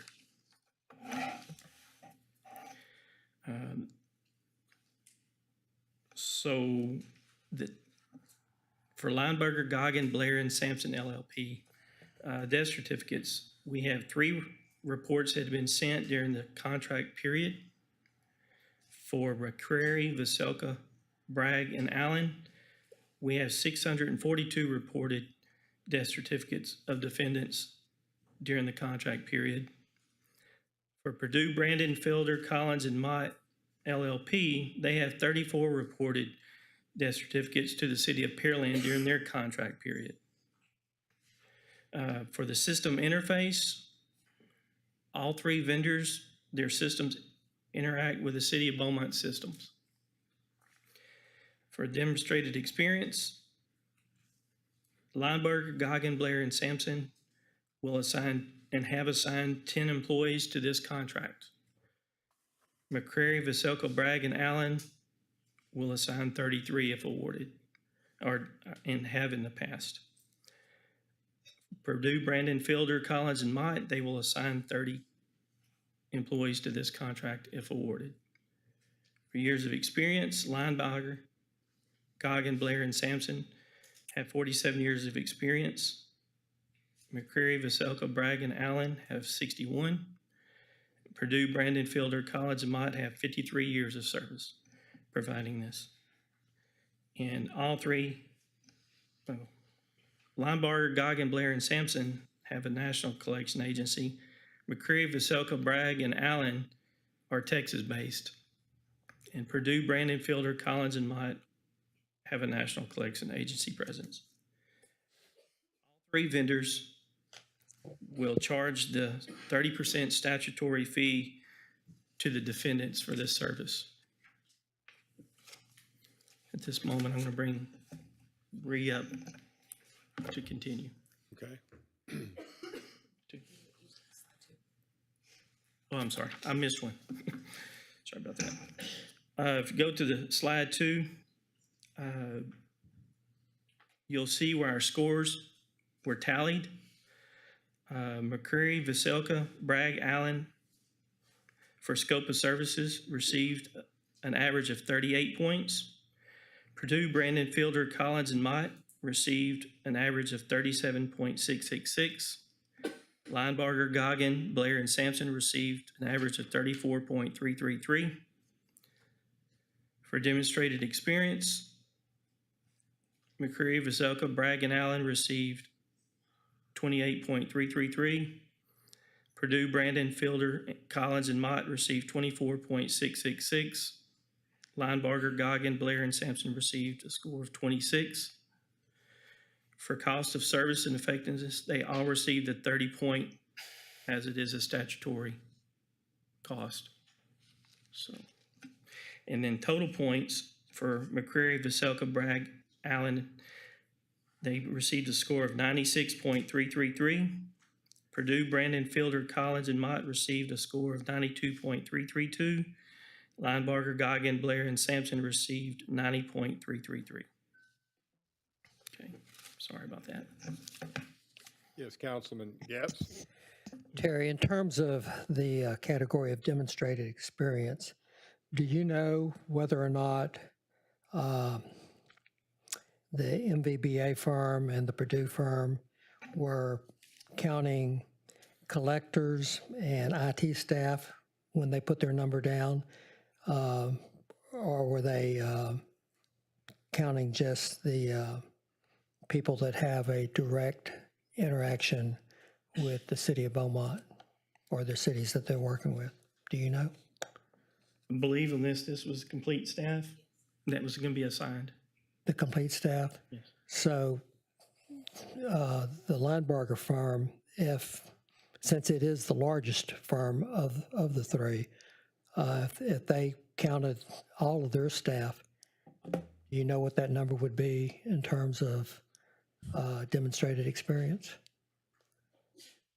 I believe in this point, they were giving us the staff that was going to be assigned to the contract. If you're looking at the numbers that we included. Right. I just want apples to apples, because if you put all the collection agents and all the IT for McCreary, Veselka, Bragg, and Allen, and Purdue, Brandon, and Fielder, and Collins, and then you don't include those same support staff for Linebarger, Goggin, of course it's going to look like they have more staff that they're putting with it, but that's not an apples-to-apples comparison, is it? Well, they didn't break down the individual staff and what their duties were going to be. They all gave us just the amount of staff that was going to be assigned to it. And they all had that same option, was to give us that number. They didn't break it down on what their specific duties were going to be. I mean, they all have, some have 1,000, some have 400 employees, but they were just telling us what the amount was that was going to be assigned to the contract as requested. Okay. Thank you. Hello, Council, Mayor. I'm going to go over the next couple of slides. I'm going to move this because it's really close. Unless anybody has any objections, I think you can just use the first name of the vendor. Okay. So yeah, that's a lot. So I'm going to do MVB. I usually just say MVBA. So on this first slide, we're comparing all three vendors. After our council meeting, we requested from Purdue, Linebarger, and MVBA for 3 years of data from them so we could present it to y'all. Purdue as well as MVBA both gave us the October 1st of 2020 to October 30th of 2023. Linebarger did not. They gave February of 2021 to October of 2023. With that being said, we collected this data and put it on this presentation for you. where you can see across for Linebarger, their dollars paid for these 3 years was the $2,651,508. Mercury or MVBA was $1,874,192, and Purdue was $2,525,502. The collection rates for Linebarger were 12.3. For McCreary, it was 19.6, and for Purdue, it was 50.76. Your dollars resolved for Linebarger were 5.446328. For McCreary, it was 5,612,948, and then for Purdue, it was 3,913,295. On your resolved rate, you had Linebarger at 23%, where McCreary was at 72%, and Purdue is at 78%. I have a question. Councilman Getz? So it looks like from a shorter period of time, the Linebarger firm, in terms of dollars paid and dollars resolved, had more money actually than the other firms, but there is a collection rate that has a large disparity. How do you account for that? So when looking into that, I think everyone has a different formula when they go in to get into their collection rate. I can't speak for them. I can tell you that Purdue, MVBA, and Linebarger are sitting here, so they can speak on that upon them. I can't do that. But I do see that there is a substantial difference between Purdue and the other two that are, from my understanding of how certain vendors do it is they'll get their, let's say, 40-something million dollars that's placed to them. So that's the dollars that the city actually gave to them. Then they'll take the amount that's canceled. So that's your dismissed, your closed with credit, your jail time, that kind of stuff. And they kind of take that off of there. Then they take a collection rate of whatever was, whatever they collected on that amount that's been subtracted off of that result. So can't speak for that. I don't know. This is just the data that they submitted to me. But like I said, they are all three sitting here today if you need to ask that question. Well, I would like to ask them if I could have maybe a Linebarger representative come forward. I'd like to ask that question. Brian Gross is here for Linebarger. Just to be clear, if we're going to speak to vendors, you need to allow all vendors a Be chance to speak. happy to have them all come up. Brian Gross is here with Linebarger. Alita Gonzalez is here with Purdue, and Craig Morgan, he's in the back. He is with MVBA. So, Thank you. Yes, sir. If all three of y'all could come up at this point, if you're willing to. So all I'm trying to do is make sure we have an apples to apples comparison here.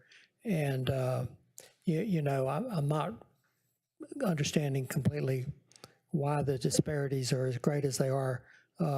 Mr. Grossi, could you speak to that from your perspective at Linebarger? The information that we submitted on behalf of the firm, the way that we calculate or our percentages, this is based on the entire portfolio that was placed with the firm in 2021, February. And when I say portfolio or entire portfolio, what I am referring to simply is the backlog of cases that the previous vendor had and did not collect. So there would be a big lump placement that would come in then. And then moving forward, you have the new placements as they move forward through time. So our portfolio pool for the city of Beaumont, whenever we received the initial placement on the old backlog that came over, was approximately $16.5 million. And then moving forward, the city has placed since then of new placements a little over $8.3 million. So you add those two together and that gives you the size of the entire portfolio, which is approximately $24.8 million. So the the pool is larger, but what that also does, depending on the size of the pool, can cause an adjustment in those percentages. And so just to clarify, that 12.3% and the 23.1% as far as collection rate and the resolved rate, that's for the entire portfolio. And that's nearly a $25 million portfolio. Correct. Yes, sir. Now, if you broke it down to, if you did not count the backlog from the previous vendor that was sent to the firm, the 16.5 million, we have a collection rate of 49.9% and a resolution rate of 67.8%. Okay, so that's Linebarger. Yes, sir. Can I have a representative of McCreary come forward?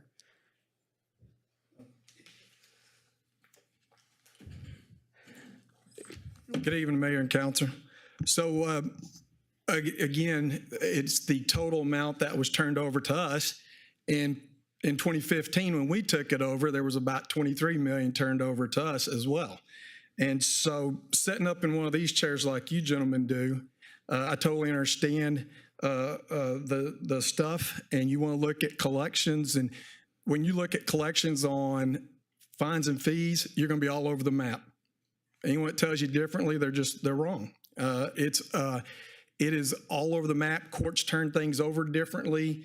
We have some cities that don't turn anything over to us for 180 days. You got some that don't turn it over for a year. You can turn it over on day 61. So I'd look at the collection amounts that are collected and paid. And in the 3 years we had the contract, it was over $3.5 million were paid to this city. And so I think that's more of an accurate number to look at than trying to compare how we all do collection numbers, because there's so many different factors that go into these numbers. And so I do know this number includes all the total placements that we had when we took the contract over, plus the first 2 years of our contract that we had. Y'all were going through a software conversion, and we did not get to work any of those cases. So it took us a couple of years before we even got going. And so that'd just be a suggestion. I just think when you sit and look at collection numbers, you're going to get different collection rates. Not like city property taxes where you bring in 99% annually roughly, and then you always collect, we're collecting about 1 or 2%. But with this, it can be all over the map. Mr. Morgan, I believe the question that council is asking, I believe your question was relative to when you took over the city's account previously. What Councilman Getz is asking is how With the total amount that was turned. The resolve rate of Yes. 72% for the work you did in Conroe. All the total placement amounts. But it has, for the city of Well, for the Conroe, city of Beaumont, for the city of Beaumont, we did all the total placements. On this, we did the placements that was turned over to us at the city of Conroe, I believe, also. That's how we usually do it. We usually take all the total placements and then come up with our collection number.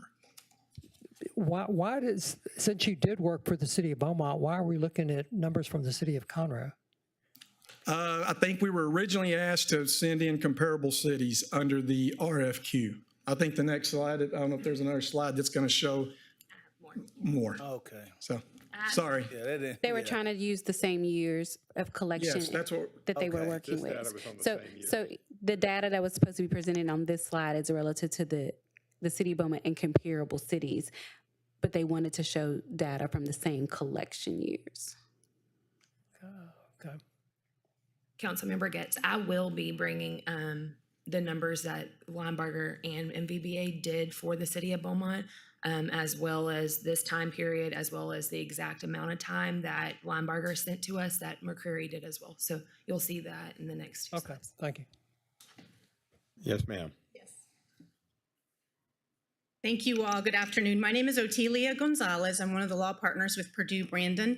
Thank you for the opportunity to clarify the information that I helped gather and present for this evaluation. We were asked to gather information on our collections for the city of Pearland, which has been a 15-year client for a very specific period of time. Since we value customer service, we did exactly as we were asked. I ran a report looking at the amount of turnover we were assigned by the City of Pearland from October 1, 2020 through October 30th, 2023. That given us the $2.5 million amount. Then we were asked to determine of that bucket, how much had been resolved through cash and non-cash. So our job is to find people, connect with them, get them to your court to resolve their situation in a way that's appropriate for the court to decide.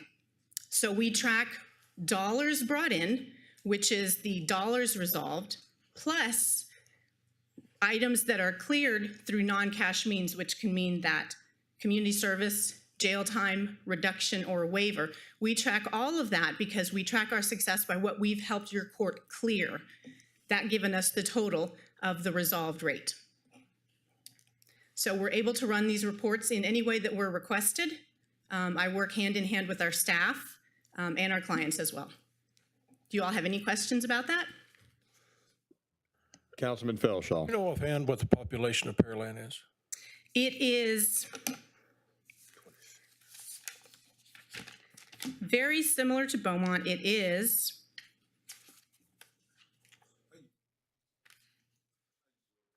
Pearland, and I think right now they're at 128,000 roughly. Thank you. That sounds about right. I was trying to get an accurate number for you. Thank you very much, Mr. Assistant City Manager. For comparison, Pearland is one of our comparable cities. Thank you. All right, thank you all.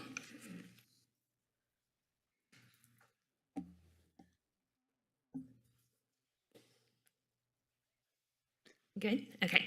All right, so the next couple, no, I'm sorry. So the next two slides are gonna be more comparable for the City of Beaumont collections that happened here for us.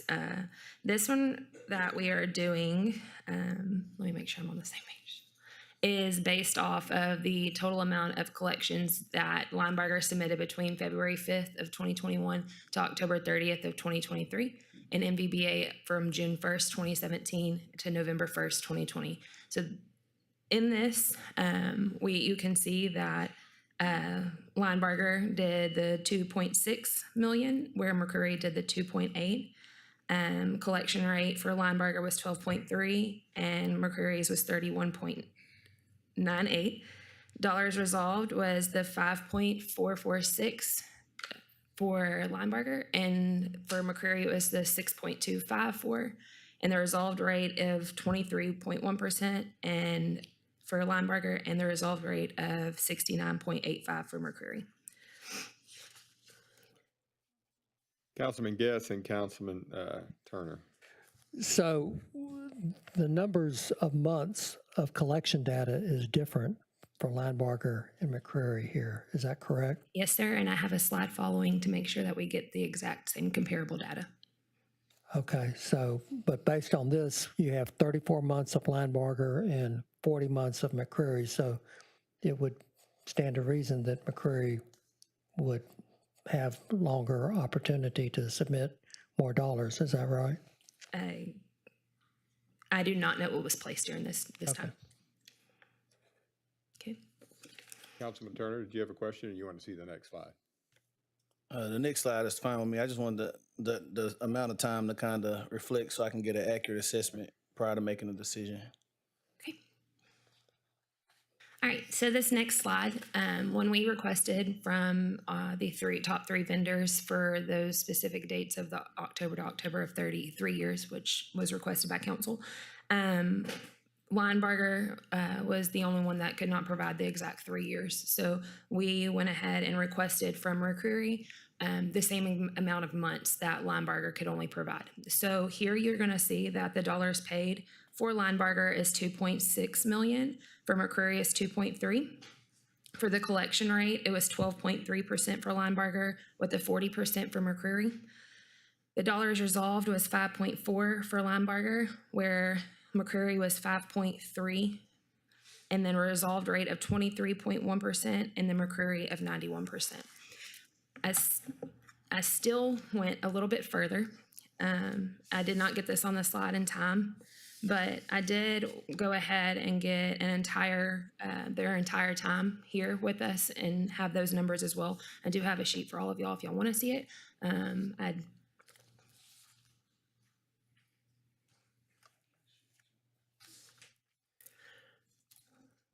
I'm going to go ahead and read over this. So the entire contract with the city of Beaumont between Linebarger and McCreary. Linebarger started with us in 2021 of February. They were actually awarded back in June of 2020. However, with Hurricane Laura and some other software issues that they weren't allowed to do anything until February of 2021. The dollars placed, like Mr. Gross said a while ago, actually is about 24 million at this time, as he said just a second ago. The dollars placed for MVBA was 23.89. So pretty comparable numbers when you're looking at this kind of data. The dollars paid from Linebarger, this is the money that was collected from the city from this firm, was 2.6 million. When you look at MVBA, they collected us 3.5 million, almost 900,000 more. Your collection rates for Linebarger were 12.3, where McCreary was 14.9. Your dollars resolved for Linebarger were 5.4, where for McCreary it was 8.0. Your resolved rate for Linebarger was 23%, where your resolved rate for MVBA was 33.9. So that's the entire contract that they were with us for both of them.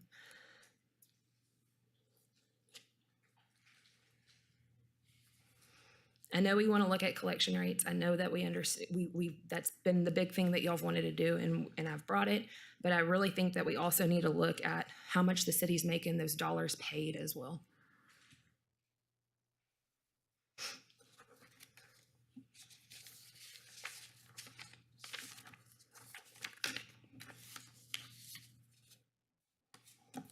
Thank you, Council. Thank you. Well, Bree, Yes, sir.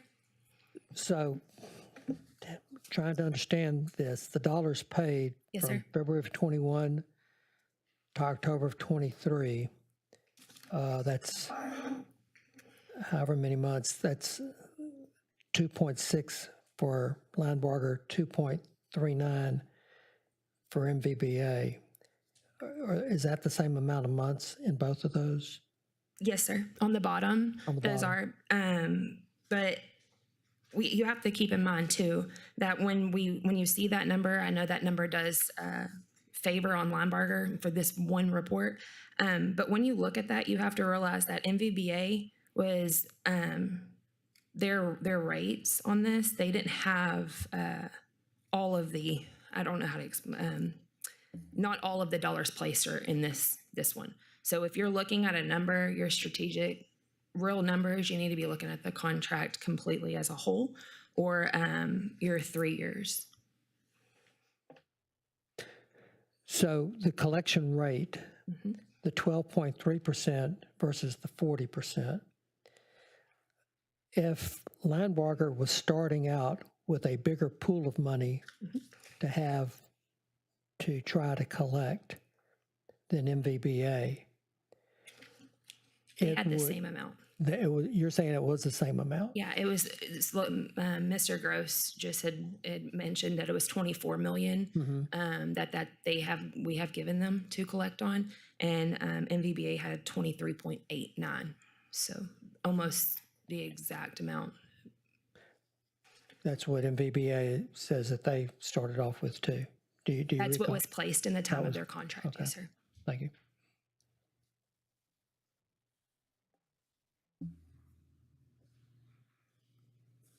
Any other questions? Councilman Turner? Yes, I appreciate the breakdown of the entire contract. I think, I understand everything that's being said, but I do really appreciate the breakdown of apples to apples that you did towards the bottom, which I understand isn't the entirety of the contract. But I just want to look at it from a fair assessment value standpoint of numbers and months kind of aligned. and you gave us all the options, so thank you. Yes, sir. Thank you. Thank you. Unless there's other questions. All right. There are no more slides. I had one question off that last slide. All right, Councilman Durio. Not the page. one that you passed out to us. Yes, sir. So over a 3-month period, what is that, 32 months? From February of 21 to October 23? 34 months? Is it 34 or 32? Whatever. I think it's 32 months, but I'm looking just at the dollars paid and the dollars resolved. So are you saying if their collection rate is higher, did they have more money to collect? No. Because if the dollars are higher for Lineberger, but the percentages are higher on the MVBA, can you explain why that is? That was kind of where I was going, and before that, the other vendors were able to speak. Everyone does their data a little bit different. So where Lineberger is using a formula of all dollars placed, because during that time, all dollars were placed, right? But for MVBA, not all dollars were placed. They could have been placed before that time, a little bit after that time, or not after that time, but before that time. So their numbers are gonna show a little bit different. The data that, I know you wanna see apples to apples, but the best apples to apples that you can possibly see in this, which was not requested by you, but I did still provide it, was the entire contract. Whether that be, because even though MVBA was with us from 2017 to, or actually 2015 to 2020, for 2 years of that, they were not allowed to collect for us. They couldn't start collecting on our stuff until June of 2017 because we were moving to a new software encode. And it was just impossible to do at that time.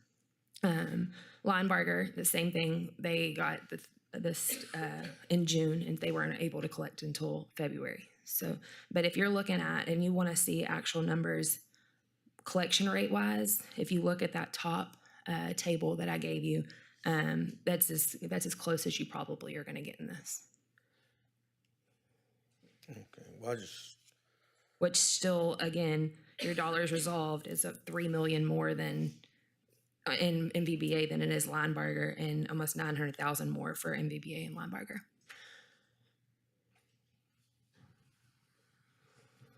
Councilman Turner?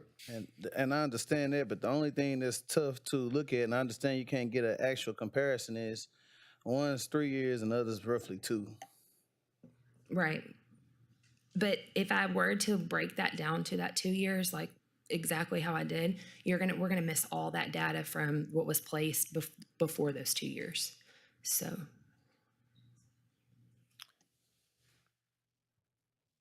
Councilman Felshaw? You know, it's obvious that we as a council try so hard to make an informed decision. We want to do what's best for the city. But this is not in my wheelhouse. That's obvious. And so I guess one of the most important questions for me is it says here in this item number 7 that the staff is recommending the approval of this resolution. Yes, sir. That you did the scoring and you came up with this MVBA. And so your hands are in this on a... Every day. Every day. Every day. Your hands is in it every day. Yes, sir. And your recommendation is?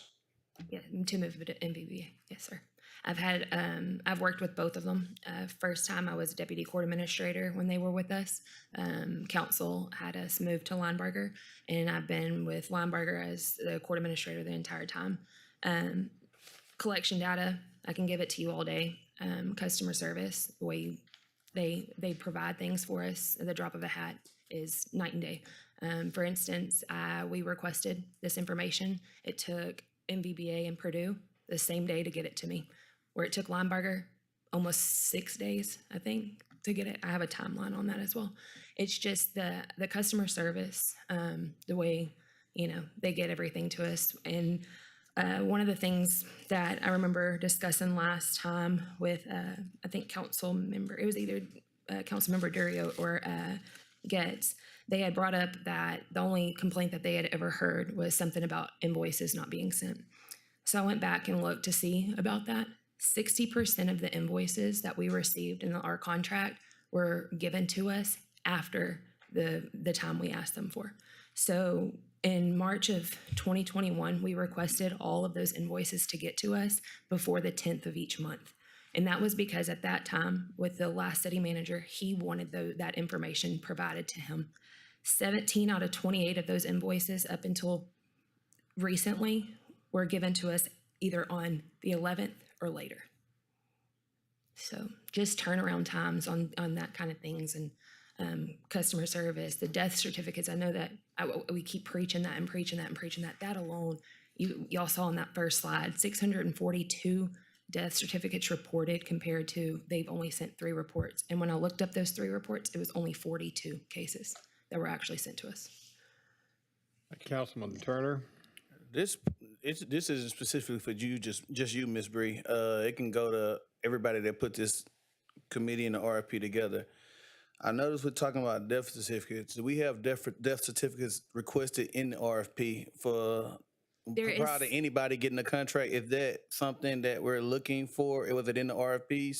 I can't say with the RFP that went out, if it does say that, that would have to be Mr. Welch's thing. But I do know that that is a service that MVBA provides for free for us. That helps us resolve those cases instead of saying, well, I can't get you that. I can't get you that. Just alone, I mean, if you think about 642 cases, that's a lot of cases. That's a lot of money that's just sitting out there. And so MVBA actually has a specific person that goes out and skip traces and tries to see where these death certificates, if they can bring those death certificates in, where Linebarger does not. The only way that they get that to us is if the actual family submits it to them. Understood. Mr. Welsh, can you tell me if in the RFP that we're specifically asking for that document?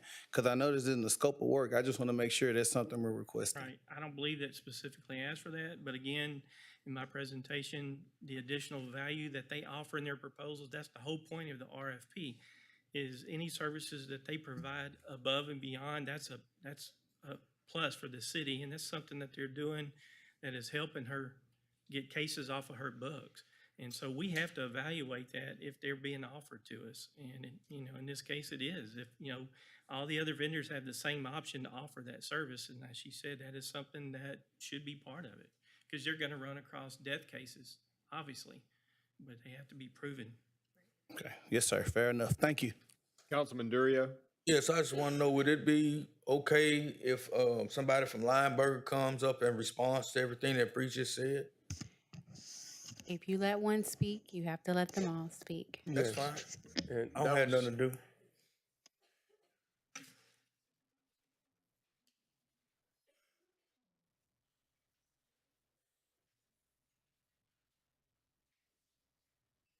Good afternoon, Council, Mayor.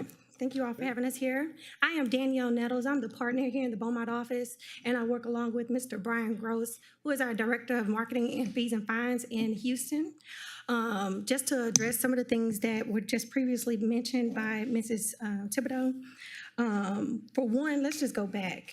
Whenever you look at these particular slideshows that have been presented, and there's a statement about the time frame that Linebarger provided, the reason why they are not concurrent with MVBA's information or produced is because Linebarger was not given the opportunity and the the data and the resources for us to begin collecting.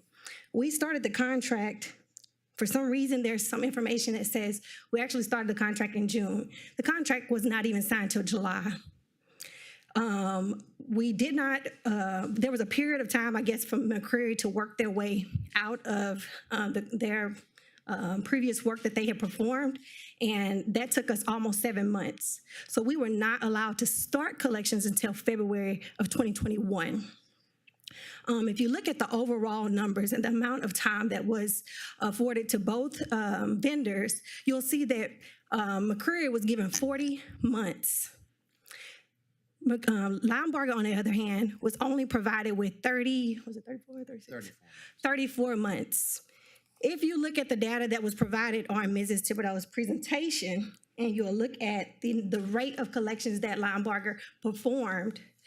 Ms. Nelson, I'm going to have to interrupt you. I've advised the chair that your statements are out of line. The question is, it relates to customer service, and because all the other vendors are not going to have a chance to talk about those statements, and Councilman Durio's statements were related to customer service that Ms. Bree mentioned, and we want to make sure that we're fair to all the people who responded. I want to ask that you limit your comments to customer service only. Okay. Mr. Durio, you actually included some other information in your question. It was not just related to customer service. I just wanted them to respond to everything that Mrs. Thibodeau said. Then I'm going to have to advise you that that is inconsistent in the bidding process.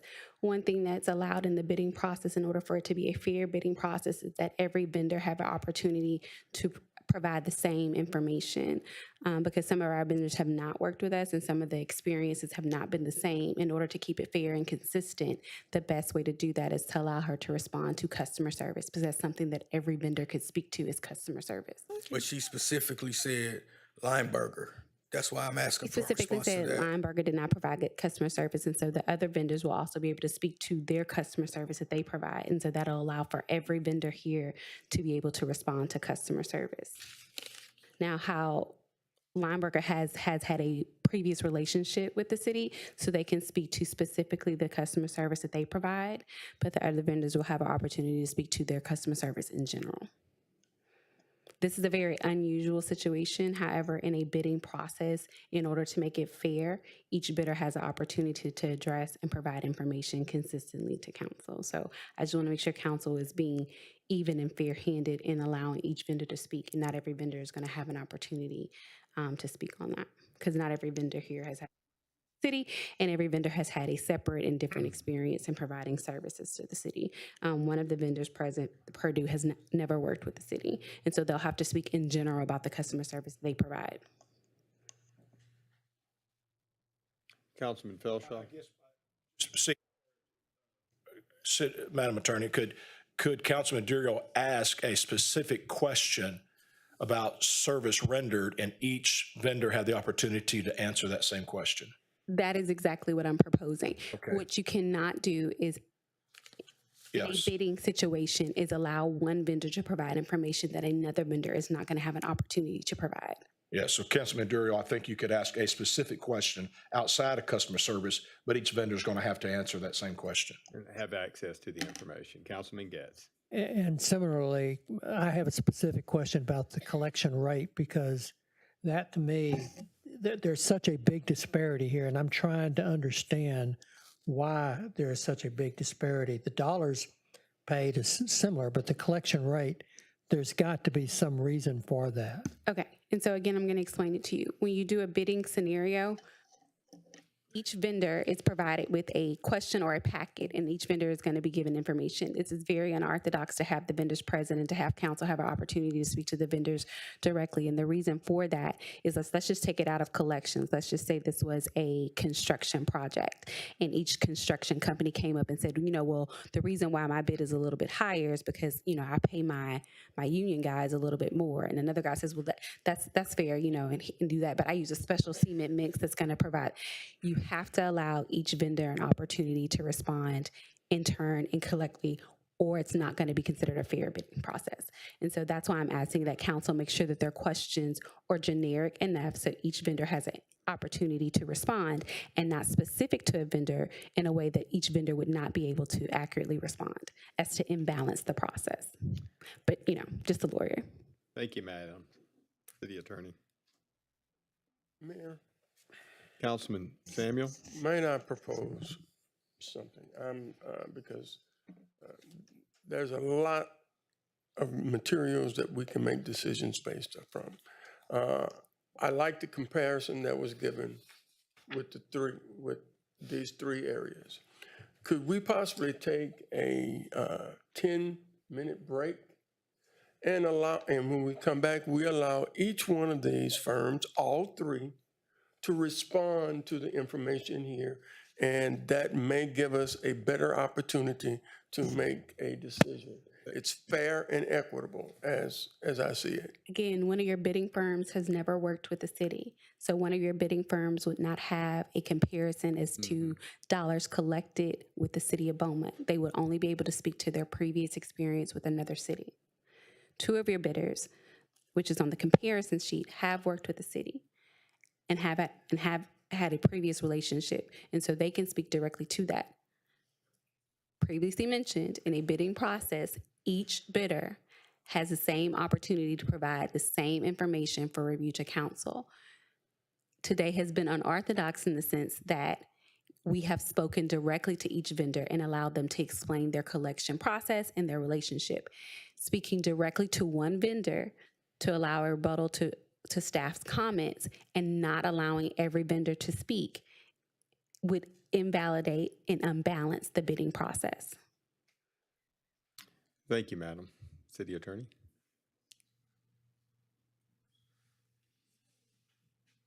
With that, does any council people have any additional questions? My question is, can you respond to what staff said regarding your customer service? So I'm going to ask that each vendor be allowed to respond to customer service in general. Lineberger can respond directly to the service that they provided to the city, and anyone else can respond to customer service they provide in general. Does that work for you? That's what you're advising? That's what I'm advising. But again, you know. That's my question. Thank you, Councilman Durio.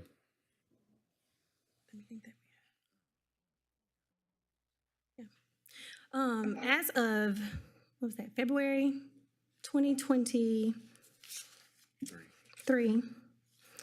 we had an opportunity to meet with the court, and the only two things that came to our attention regarding customer service were whether or not Linebarger could consider moving its date for invoicing from the contracted and RFP required 15th day of the month to the 10th day of the month. Linebarger, without hesitation, did that within the same billing cycle, so that by the time that the next invoice was produced, it was able to be moved from that 15th day of the month to the 10th day of the month per the city's request. Next, there was an inquiry with regard to death certificates. Death certificates, again, was not something that was contracted for or required for in the request for the response for proposal back in 2018 or 2019. However, we did continue to ask Ms. Thibodeau questions as to what information she would like, and we started providing that information to her. We have since, as she's shown, that we have provided at least 3 sets of reports, and that would include us going back over the 3-year period or 34-month period that we had the contract to be able to find the information on the deceased defendants or debtors.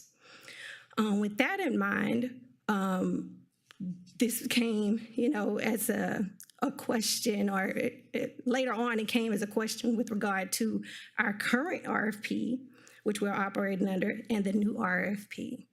In neither RFP were we ever requested, or any vendor ever requested, to provide death certificates. Linebarger took it upon themselves, or itself, to do the research and was able to determine that by law, no one is able to provide death certificates. Not a lawyer on behalf of a person, it has to be an immediate relative. So to hold Linebarger to a standard that is not allowed by law, we don't understand. We did what we were asked under the terms of the contract.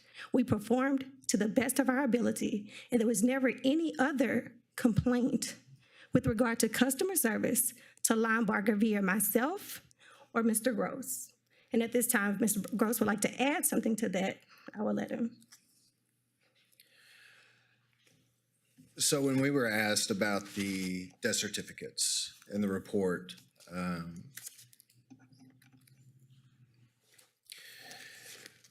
we received different information as far as what was coming in. I had requested a possible to to get an idea, to see a copy or something of that nature specifically as to what the previous vendor may have been providing. We'd recreate it for them or something of that nature.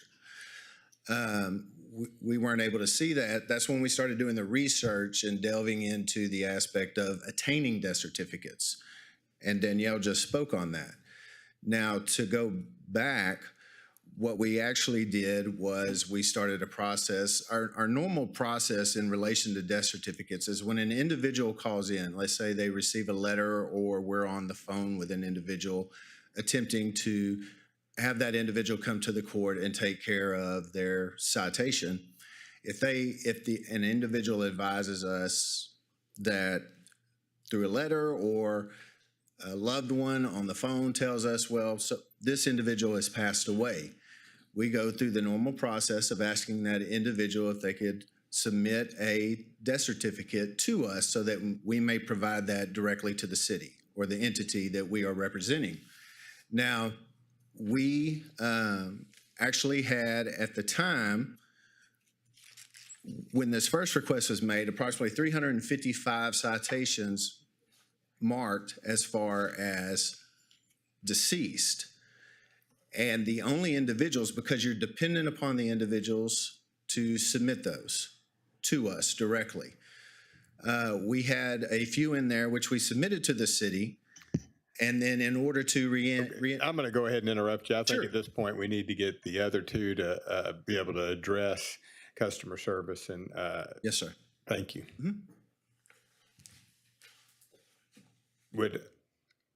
Yes, thank you.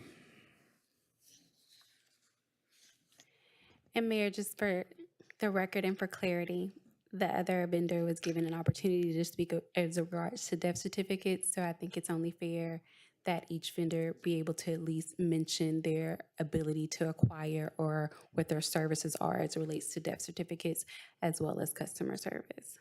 Thank you all. Otelia Gonzalez with Purdue again. I'll add very briefly, our focus on customer service is to provide premier customer service and superior results. Our firm has core values that guide our customer service. We spent a lot of time, we put a committee together to outline our customer service core values, those being people first, integrity, working above the line, meaning exercising ownership, accountability, and responsibility in our work, excellence, and tenacity. We try to provide that to the best of our abilities to all of our clients. And that being said, we tailor our collection program to whatever our client wants us to do within their parameters. What are their preferences? As far as death certificates, if we are asked to research, collect, and report on those, we can do that at no cost to our client. Thank you all. Thank you. Yes, sir. So if your client asks you for death certificates, you actually can give them a death certificate? We will do our best to identify those and obtain them. There are informal records that we can obtain. Certainly. Like obituaries, maybe? Obituaries, we have access to subscriber services that our firm pays for. We have skilled researchers, skip tracers, a whole team of folks who do nothing but research people's date of death, their address, their phone number. We confirm all that as many places as we can. Thank you. Mayor, before we move on to MMBA, Lineberger should have a chance to answer Councilman Durio's question as well. Okay. Would you like to answer the question regarding the death certificates? He had addressed that. Councilman Durio's question specifically was, could they provide or what additional services would they provide? So Lineberger should have an opportunity to say what additional services or what additional information outside of death certificates they could provide and what other services they provide in that area. Thank you for the clarity. If they have that. Yes. Thank you. Of course. Thank you. As far as additional services, there are numerous additional services that we offer the court, and we offer the court now. We offer them a client use. Let's stick with the about the death certificates, about Okay. being the other services to be able to So provide. specifically, the question that Councilman Yes, Durio ma'am. asked Ms. Gonzalez was, if a customer asks you for a death certificate, would you be able to provide one, or an alternative, what would you be able to provide? Yes. We utilize the same type of process as far as scrubbing information and verifying individuals if they are deceased. At this current time, if death certificates are provided, we can provide those. We also provide copies of obituaries for the individuals. So we research that information. We create listings or death verification reports, which provide the detailed information of each defendant, along with an attached confirmed obituary for that deceased individual. Thank you. That's acceptable to the court in place of a death certificate? Yeah.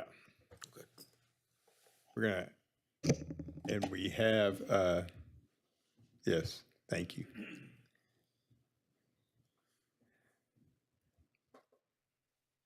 Getting your steps in today. I am.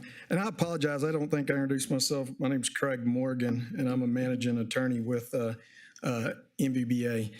I'll be honest, I think that the question about customer service, if you go back to the history of 2015, we've been recommended 3 times by this city, and I think it's all based on service.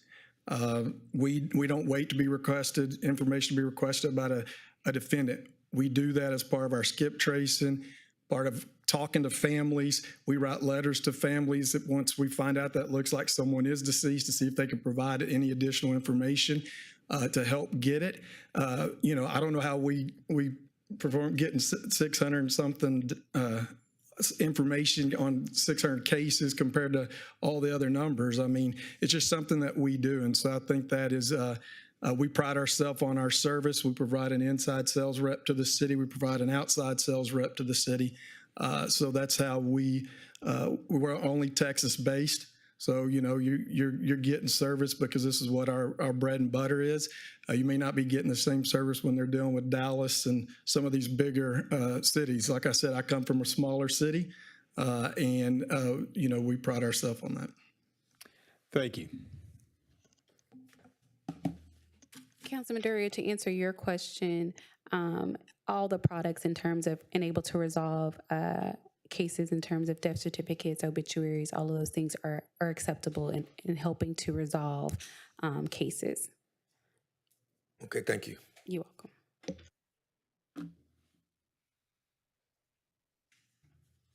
Mayor. Yes, sir. In all due respect to council, and I have tremendous respect for this council, but as city manager, I'm beginning to get a little uncomfortable with this process and how it's proceeding. And I think we should proceed with caution from this point and how we're doing this.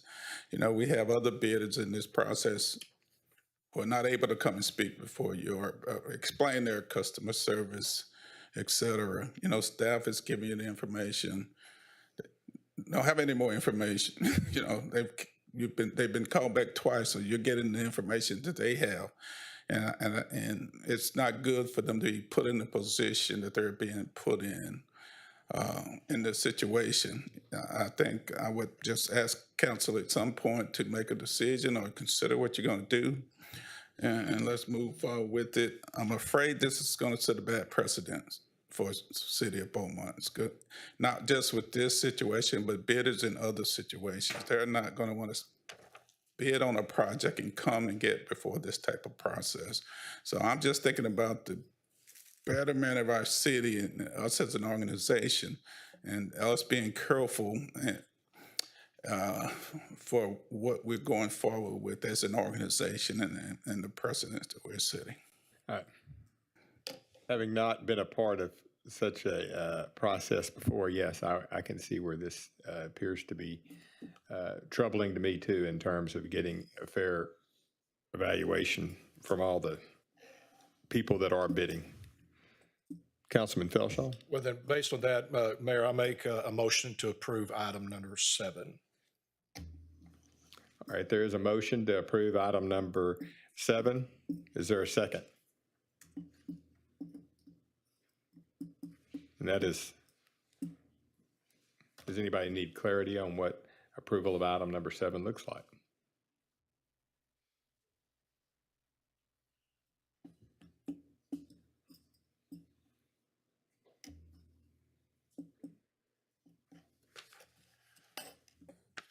Then it fails for lack of second.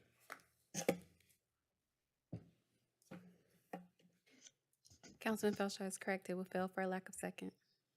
All right, if as mayor, I can second it and we can call for a vote, or is that be inappropriate? As mayor, you can second if you so choose. I will second it. So any other discussion? There's a motion and a second for approval. Any other discussion? All those in favor, please signify by saying aye. Aye. Any opposed? Nay. Yeah. Aye. Aye.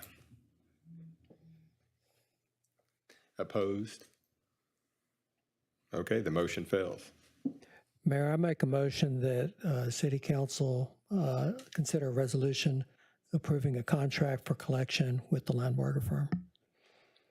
There's been a motion to approve approval for Linebarger.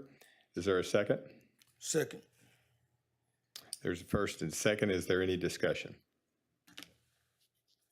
All those in favor, please signify by saying aye. Aye. Opposed? No. You need a hand count? Okay. The motion is carried. All right, now may we proceed with the reading of item number 8. Thank you, Mayor. Council consider resolution authorizing the city manager to execute change order number 4 to the contract with Allco LLC of Beaumont for the Collier's Ferry Pump Station project. And this is to be funded with FEMA funding and recommendation of approval.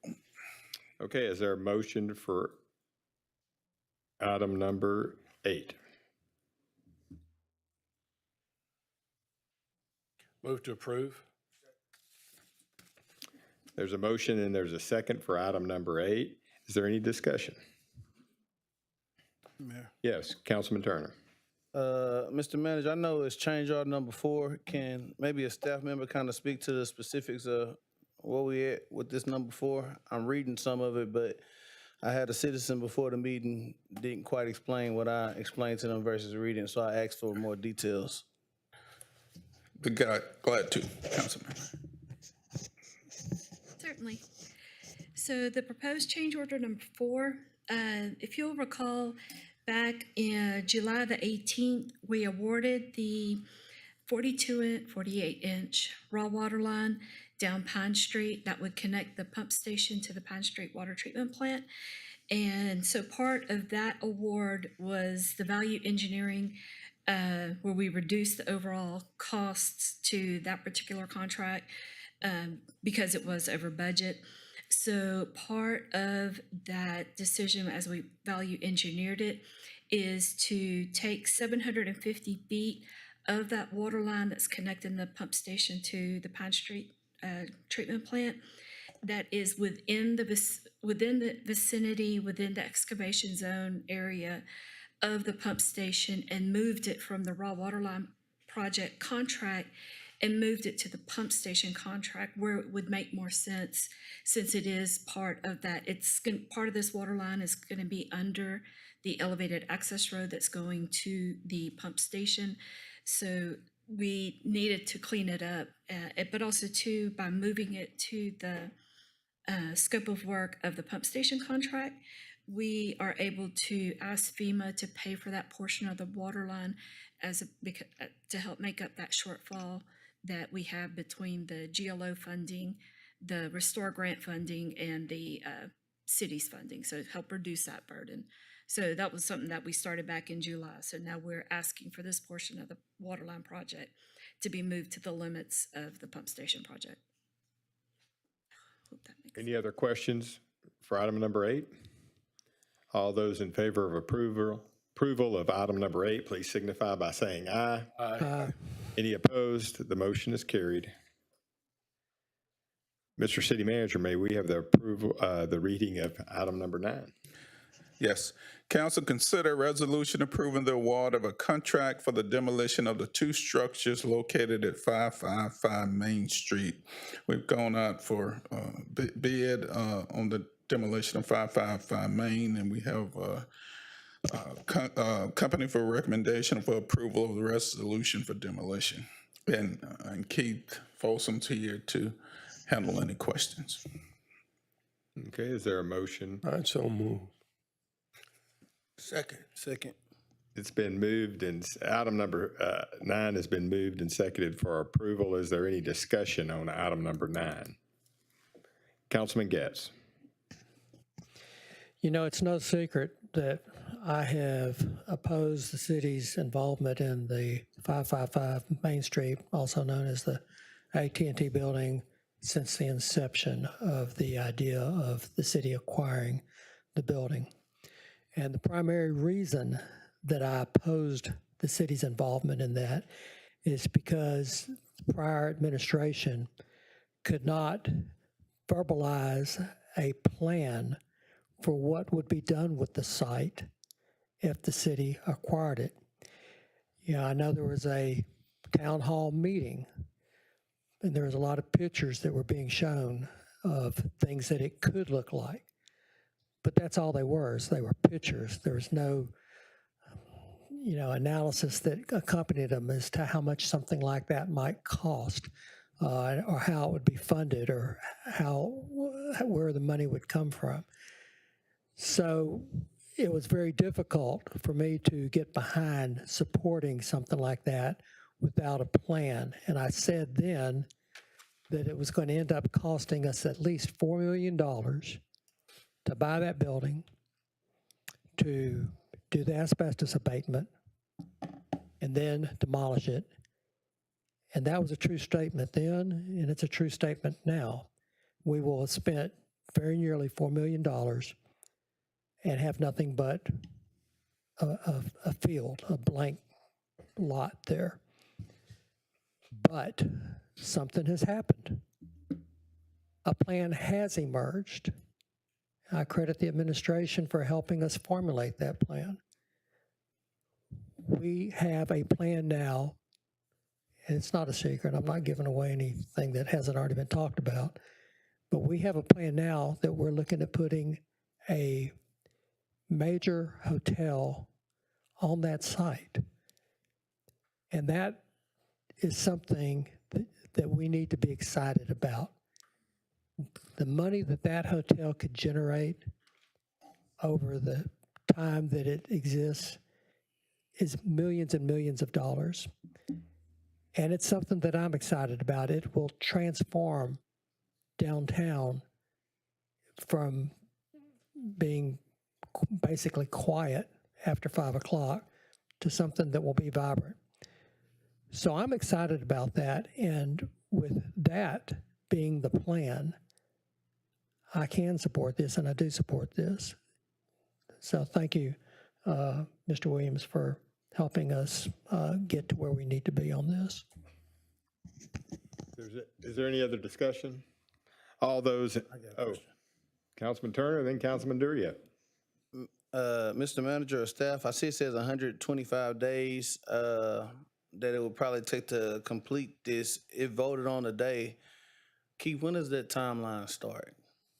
That's a good question. You know, you got to go through the award process, so that's going to take roughly a month. And I've been working with, and my staff have been working with Entergy. There's 2 transformers that's under that front porch step, and I've been working with them for several months to get that out. It's their responsibility. So Entergy has not given me a date yet on that, so that's going to hinge on them getting those transformers out. You know, we've been working with them since the inception to determine that they were their transformers and they're responsible for them. And as you know, we've gone from the demolition process and backed off, and then we went to the sale process. So all that's been delayed along the way. So right now I can't give a definite start date because of that. Yes, sir. And Mayor, my concern, Mr. Manager, is that the Riverfront Park should be projected to be ready by the third quarter of 2024. And I just want to make sure when it's ready, we don't have that conflict of heavy construction right there that kind of can hinder people from even getting there. So I just wanted us as a city and staff to be aware of that timeline. Thank you, Council Member. I have to revisit the timeline based upon what you're requesting and saying, but 125 days should put us in that window, I would think. And the entrance to the Riverfront Park is on this side, so it would still allow people to access the Riverfront Park if the demolition was still continuing for any reason. Yeah, and this project, the demolition part of it doesn't develop an entrance into Riverfront Park. So that's going to be part of whatever the proposed development is of that property. Thank you. That answers my question. Councilman Durio? Yeah, Keith, demolish it, how are is that gonna be like an implosion, or are they gonna knock it off with a big ball, knock it down, or? Either that or they'll use heavy machinery with, with the thumb and the crusher on it. That's what I think they're proposing. Then asbestos abatement already been done on it? That's correct. And after you knock it down, is that when you find out if they're gonna have to replace contaminated soil or anything like that, or have y'all already tested for that, or what? Yeah, the only spot during the part of the demolition phase is they have to remove the diesel tank that's in the ground there. So we could encounter some soil that's underneath there, but you won't know that till we get there. Just want to remind everyone that this part of the demolition, we're leaving the parking lot at this point. So that will be addressed at the point of the development. And also, as you see the numbers in there, the demolition number is a hard dollar number. The site work portion is bid off of quantities. So those quantities will be adjusted as we go through the project. So in the end, we will adjust those numbers via a change order. We've calculated the amount of fill, concrete removal to the best of our ability. So I do expect that to fluctuate some. As you get further into it, you'll be able to. Yeah, well, when they start hauling, say, just for instance, dirt work, when they start hauling dirt in, we have a set quantity on there. But in the end, we're going to have to monitor the tickets. And then if we run less than what we have in the bid packet, then we'll do a change order to reduce that number. If it ends up a little bit more, then we'll do a change order to increase that quantity. And also, do you anticipate them having to close some of the streets in the area while that's going on? Yeah, I would imagine as they get close to the demolition part toward Main Street and probably the side street, they'll have to close those off at a period of time just for safety reasons and make sure nothing gets away and harms somebody driving by or walking by. All right, thank you. You're welcome. Any other questions? Any other discussion?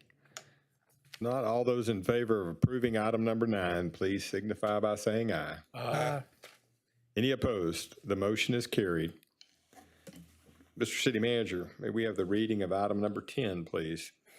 Council consider a resolution renewing a contract with CTEX Construction Corp. for the citywide emergency water main repairs 3. And so we're recommending approval of the resolution. Is there a motion for item number 10? Second.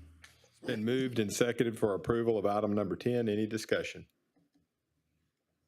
All those in favor of approving item number 10, please signify by saying aye. Aye. Any opposed? The motion is carried. Will you please take us into the public hearing, Mr. City Manager? Yes, Mayor. Council to conduct a public hearing for an emergency demolition of 2778 Amarillo. And if the mayor so chooses to open the public hearing, and then Mr. Boone will share some info with us. And after that process, the mayor can close the public hearing. Okay, I open the public hearing at this time. Council, while we're in the public hearing, I'll just mention, again, this is an emergency demolition of 2778 Amarillo. You should have in your packet some images of the structure in question, which should provide you the reason why we're bringing it to you in this manner as opposed to a normal packet.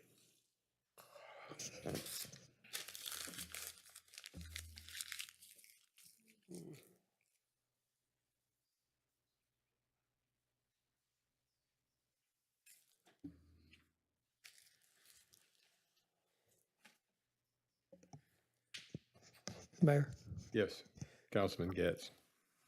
Chris, this house looks terrible, but in our normal packets, we've also seen houses that look terrible. What is it about this one that makes it different? Really the proximity to the adjacent home, which is a relatively new home and is occupied.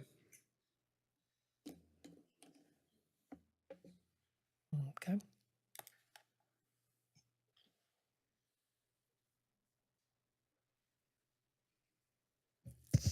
Open up public comments. Do we have any? I don't have anyone that wants to speak, Mayor. Mayor.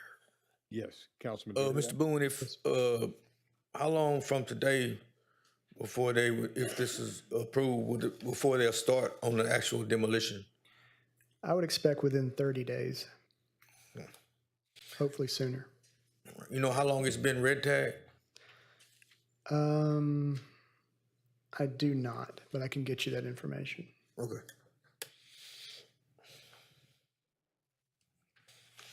Thank you. I'm assuming, Chris, that house is encroaching on that fence. That's obvious, correct? It's starting to encroach on the other property. Yes, sir.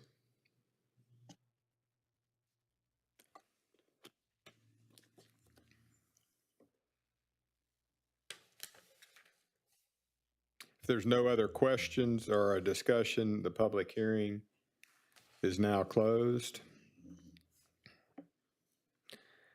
We have a motion on item number 11, or would you read it?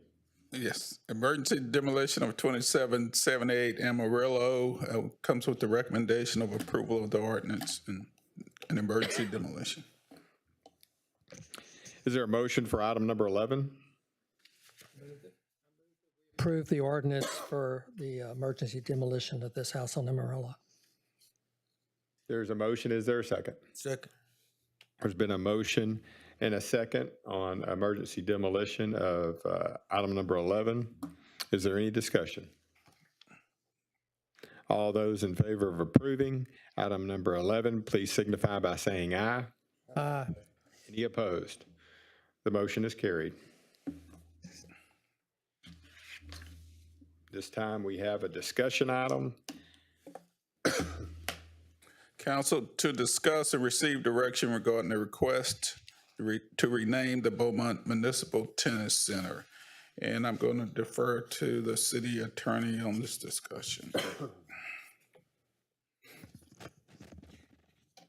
Council adopted a new naming policy ordinance within the last, to be correct, October 31st of this year. And part of that procedure allows for a person, group, association, business, corporation, or other legally created entity to suggest a name for a city property by submitting a letter to the city clerk's office. A letter was received on November 7th, which is also in your packet, by Councilman Getz, to rename the Municipal Tennis Center Allison Getz Municipal Athletic Center. And pursuant to that ordinance, the responsibility of our office was to, or of staff was to make sure that the letter in the discussion item was placed on the next available council, which is today, for council to discuss whether or not this matter should be forwarded to whether or not an ad hoc committee should be created to review this request, or if there is an existing city board or committee that exists to handle this request. Because this request relates to the Municipal Athletic Center, or Tennis Center, sorry, this would potentially fall under the Parks and Recs Board. However, council can determine whether or not they want to reserve this for an ad hoc committee or a different committee at your choosing. Okay, and for clarity, at this point, the council does not have to defer this to a committee because it would eventually come back to council. Is that correct, if it was? So the way the ordinance is written, it says that city council at its next meeting will decide if an ad hoc committee is necessary or if the request will fall under the purview of an existing city board, commission, or committee. If it is determined that an ad hoc committee would be necessary, city council shall create the committee and appoint members as required. There are some requirements for the letter. The letter should include the proposed name change, a short explanation of why the property should be named or renamed, and a description of the proposed namesake's contribution to the committee or other justification for naming a park, facility, structure, or feature that name. Those are outlined in the letter that is included in your packet. So essentially, council, the direction that staff is looking for today is how council would like to proceed. Would council like to create an ad hoc committee? Would council like to refer this to an existing committee? Or if council had some additional desires? Yes, ma'am. And I'd like to begin. I know we've received this, and this is a new ordinance for us. And we received this from Councilman Getz at his request. And so we certainly understand that he supports this. So at this point, I would like for us to get a consensus of our council to go through the existing council. I'll end up with you, Mike, at the end. Councilman Getz, if that's okay. And I will begin. I certainly... Mrs. Getz just passed away and just a little over 2 months ago. And I knew Allison for 51 years. I met her going into 6th grade. So I've been a good friend, and I loved Allison. She was a confidant, and she was a good friend. And, this has certainly been hard, and I understand where that Mr. Getz is grieving. I also want to point out that Mrs. Getz asked me to be her treasurer when she decided to run for tax assessor collector. So I just want to be clear that I care very much for her, and as a community, but as mayor, I don't believe this is something that the city ought to proceed with. So I would like to say that I don't see a need to send this to a committee to come back, from my opinion. I'd like to ask Councilman Turner where he stands in this. Mayor? If that's appropriate. I have one question. I want to make sure I'm clear on the options and this process, and I'd like to make another point of observation. First is since this has been brought to the council, there are 3 options. One option is for council to appoint an ad hoc committee. The second option is that the council take it up on their own. Mm-hmm. And the third option is that nothing be done if there's not a consensus today. I think that is incorrect. Yeah. Okay. So according to the ordinance that we adopted, council has, at its next regular meeting, will decide if it goes to an ad hoc committee or to a separate committee. Okay. However, if for whatever reason you're telling me that you feel like the letter or that the proposal is not correct, then council can direct staff or direct the requester to do something different. But in accordance with the ordinance for an existing building, the responsibility in order to move it forward in the process is to either refer it to a board or to create an ad hoc committee. Okay. Okay. So I do understand that. And my observation as to that is I believe we should revisit the ordinance that was adopted so that we can clarify what appears to be a weakness, depending on how this goes after this. But I still think there's a weakness because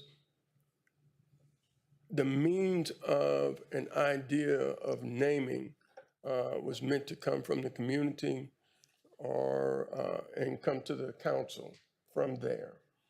this has created an opportunity for that process to be somewhat diverted. And we did not consider the opportunity for an individual on this council to make a recommendation to the council to bring it to this point. Because one, now we have to make a decision whether we're gonna move to another meeting and address it in those two manners, either accepting it ourselves to consider or whether to adopt an ad hoc committee. So with that, I just believe that the normal way things come to the council agenda is by way of the mayor bringing it to an agenda, the city manager bringing it to agenda, or a council member bringing it with a second. We didn't anticipate this, but that's something I believe we should reconsider subsequent to our decision today. Okay. Thank you, Councilman Samuel. But let's continue and on this subject, if we will, and Councilman Turner.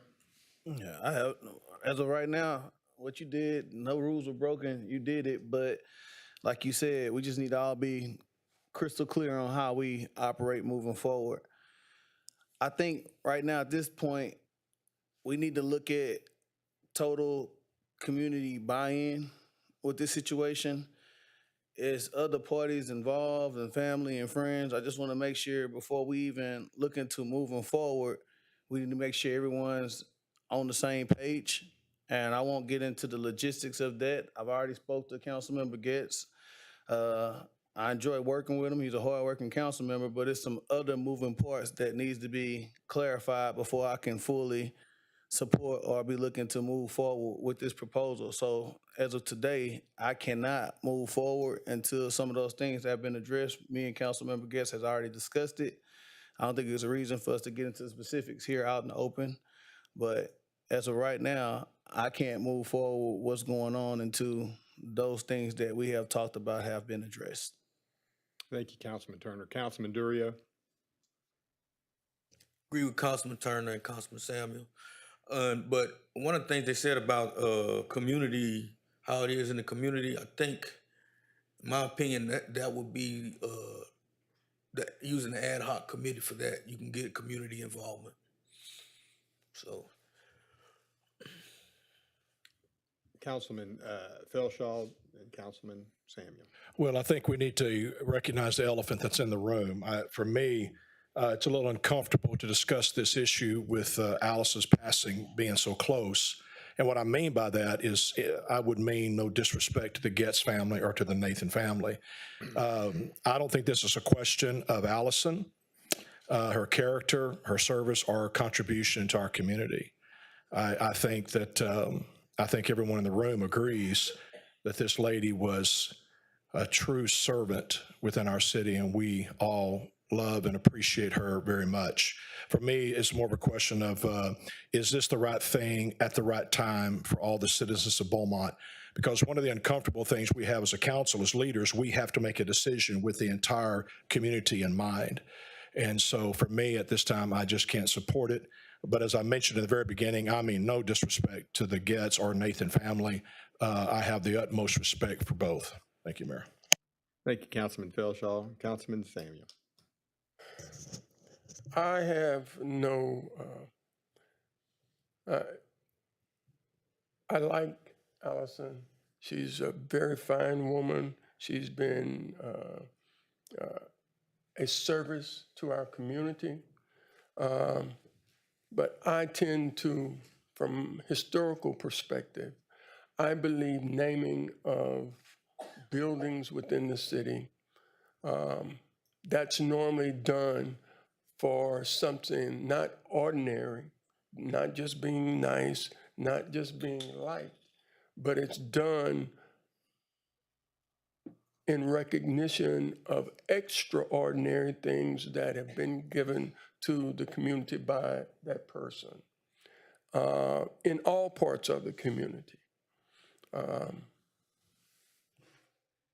And that's what I'm making my decision on. And because of that, I just believe that the naming,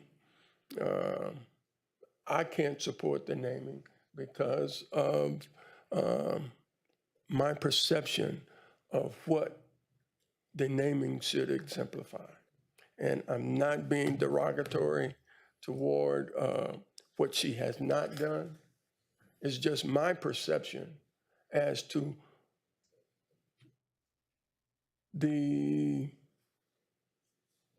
method of going about naming and what is involved in that, in being extraordinary to the community as a whole. That's all. Thank you, Councilman Samuel.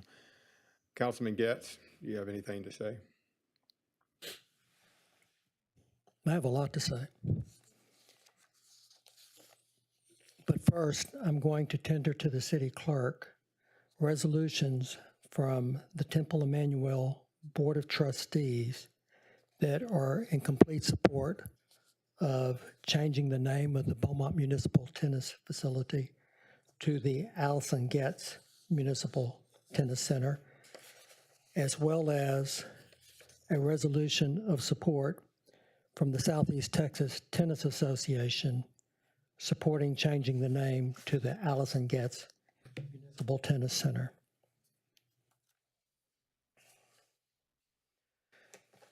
So I've sat here and I've listened, and I'll address you, Councilmember Samuel, first. As you saw in the letter, my wife, Allison, has been president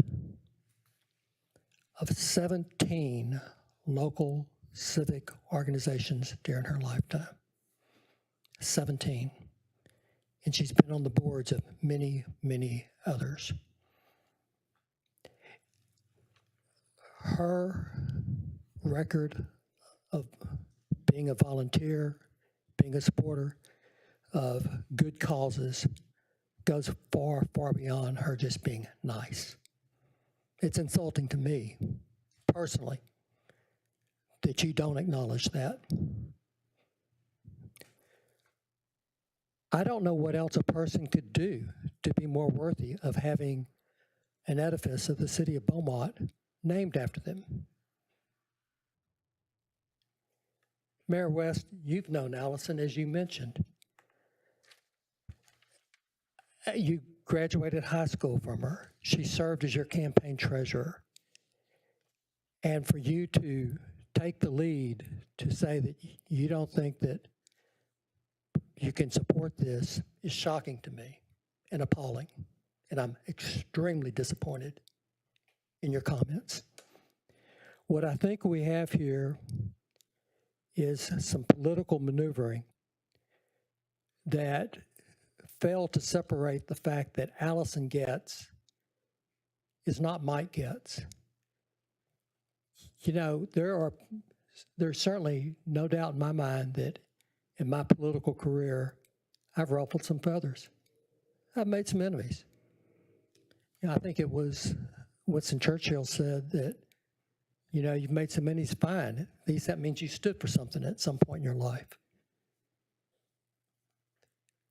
But Allison Getz also stood for something, and she operated in her realm as tax assessor collector, independent from me. But most importantly, she was my wife. Tomorrow will be our 15th wedding anniversary, or would have been. It still will be. I'm going to bring her some roses.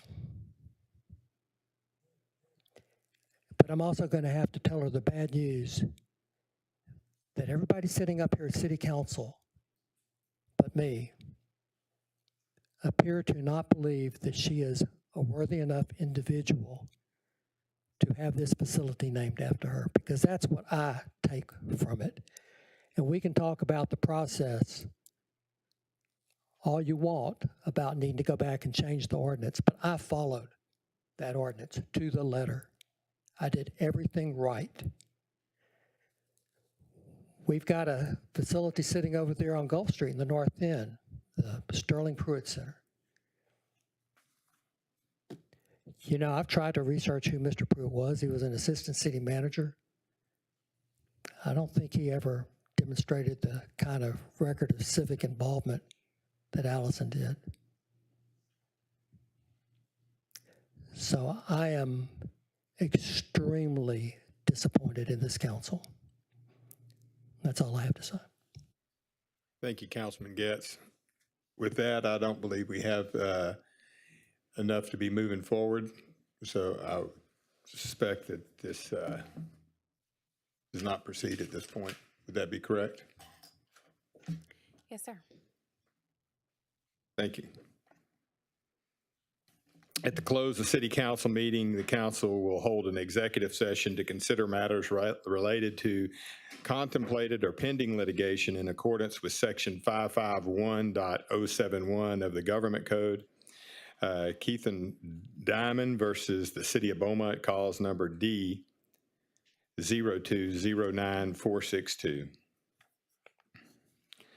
At this point, it's time for council member comments.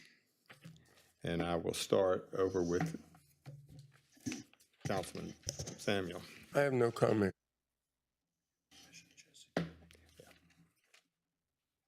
Thank you, Mayor. No comment.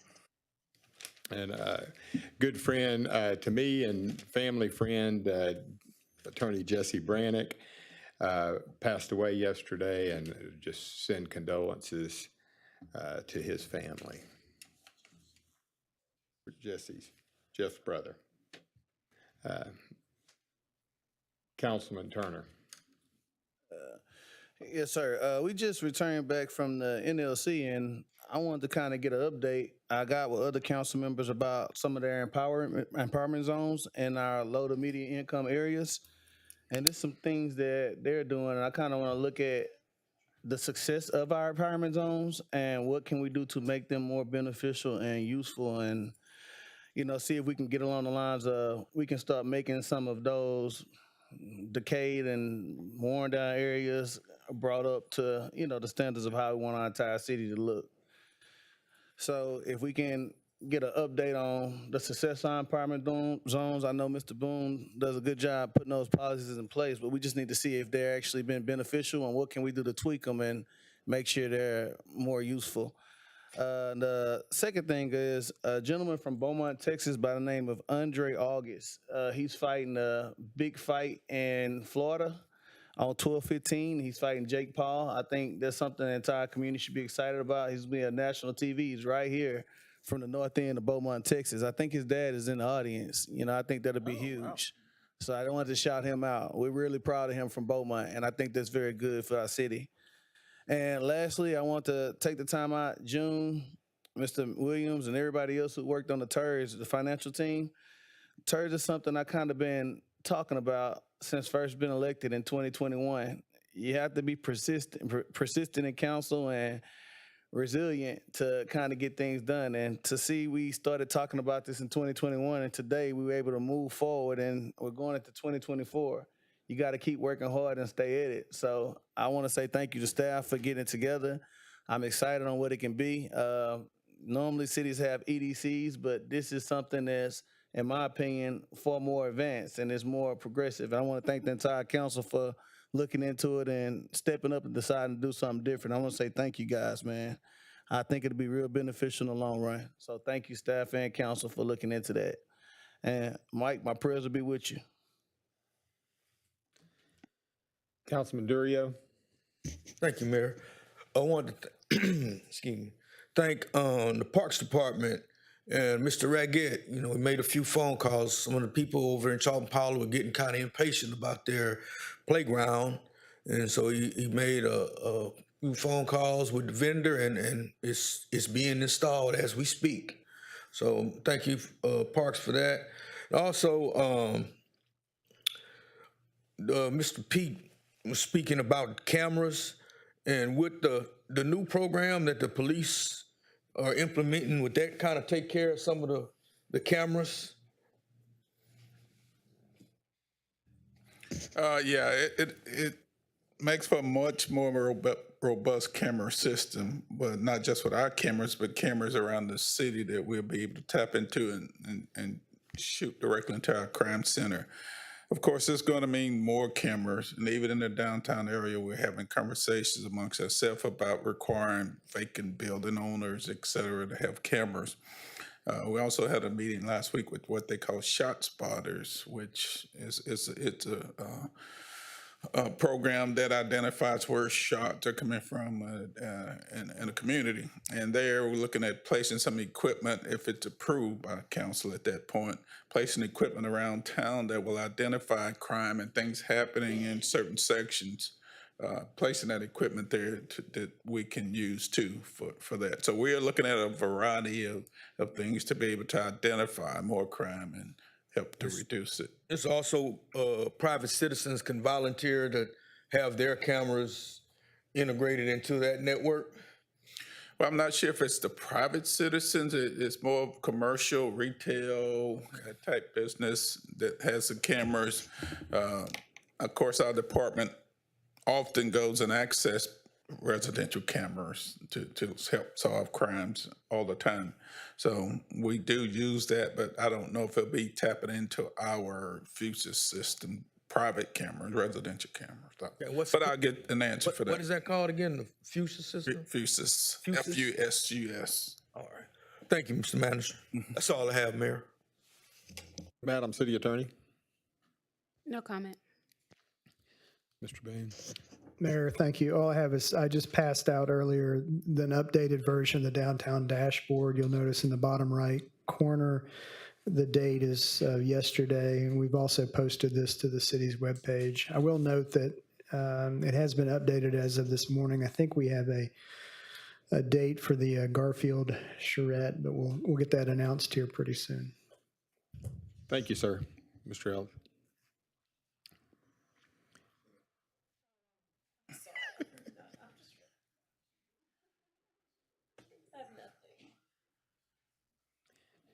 Mr. City Manager. Thank you, Mayor. Just thank you, Councilmember Turner, comments on the TIRZ. I think it could be a huge step forward for the city of Beaumont in providing revenues to get some of the crucial projects without creating a burden for taxpayers. So it doesn't increase their property taxes, and et cetera. So it's a great tool. My concern was making sure we do it, but also not tax overly get into our general fund. So we'll still, the way it's being proposed, you'll still have dollars for general fund to provide fire and police and all the things they need. So if council will look at that and give it some serious consideration. Also on the demolition of 555 Main, now I don't think we mentioned it, but that did come in under budget. So it's good to get projects under budget. So we will have dollars to be able to work with some things and other things too on that and going forward. And I guess other than that, I'd just like to wish everybody a happy Thanksgiving. Thanksgiving's coming up. Thank you, Mayor. Thank you. And I certainly want to wish everybody a happy Thanksgiving. And it's certainly the last discussion item was very difficult. I believe it was difficult for everybody on council, and my prayers continue for Councilman Getz. And at this point, we now recess to executive session.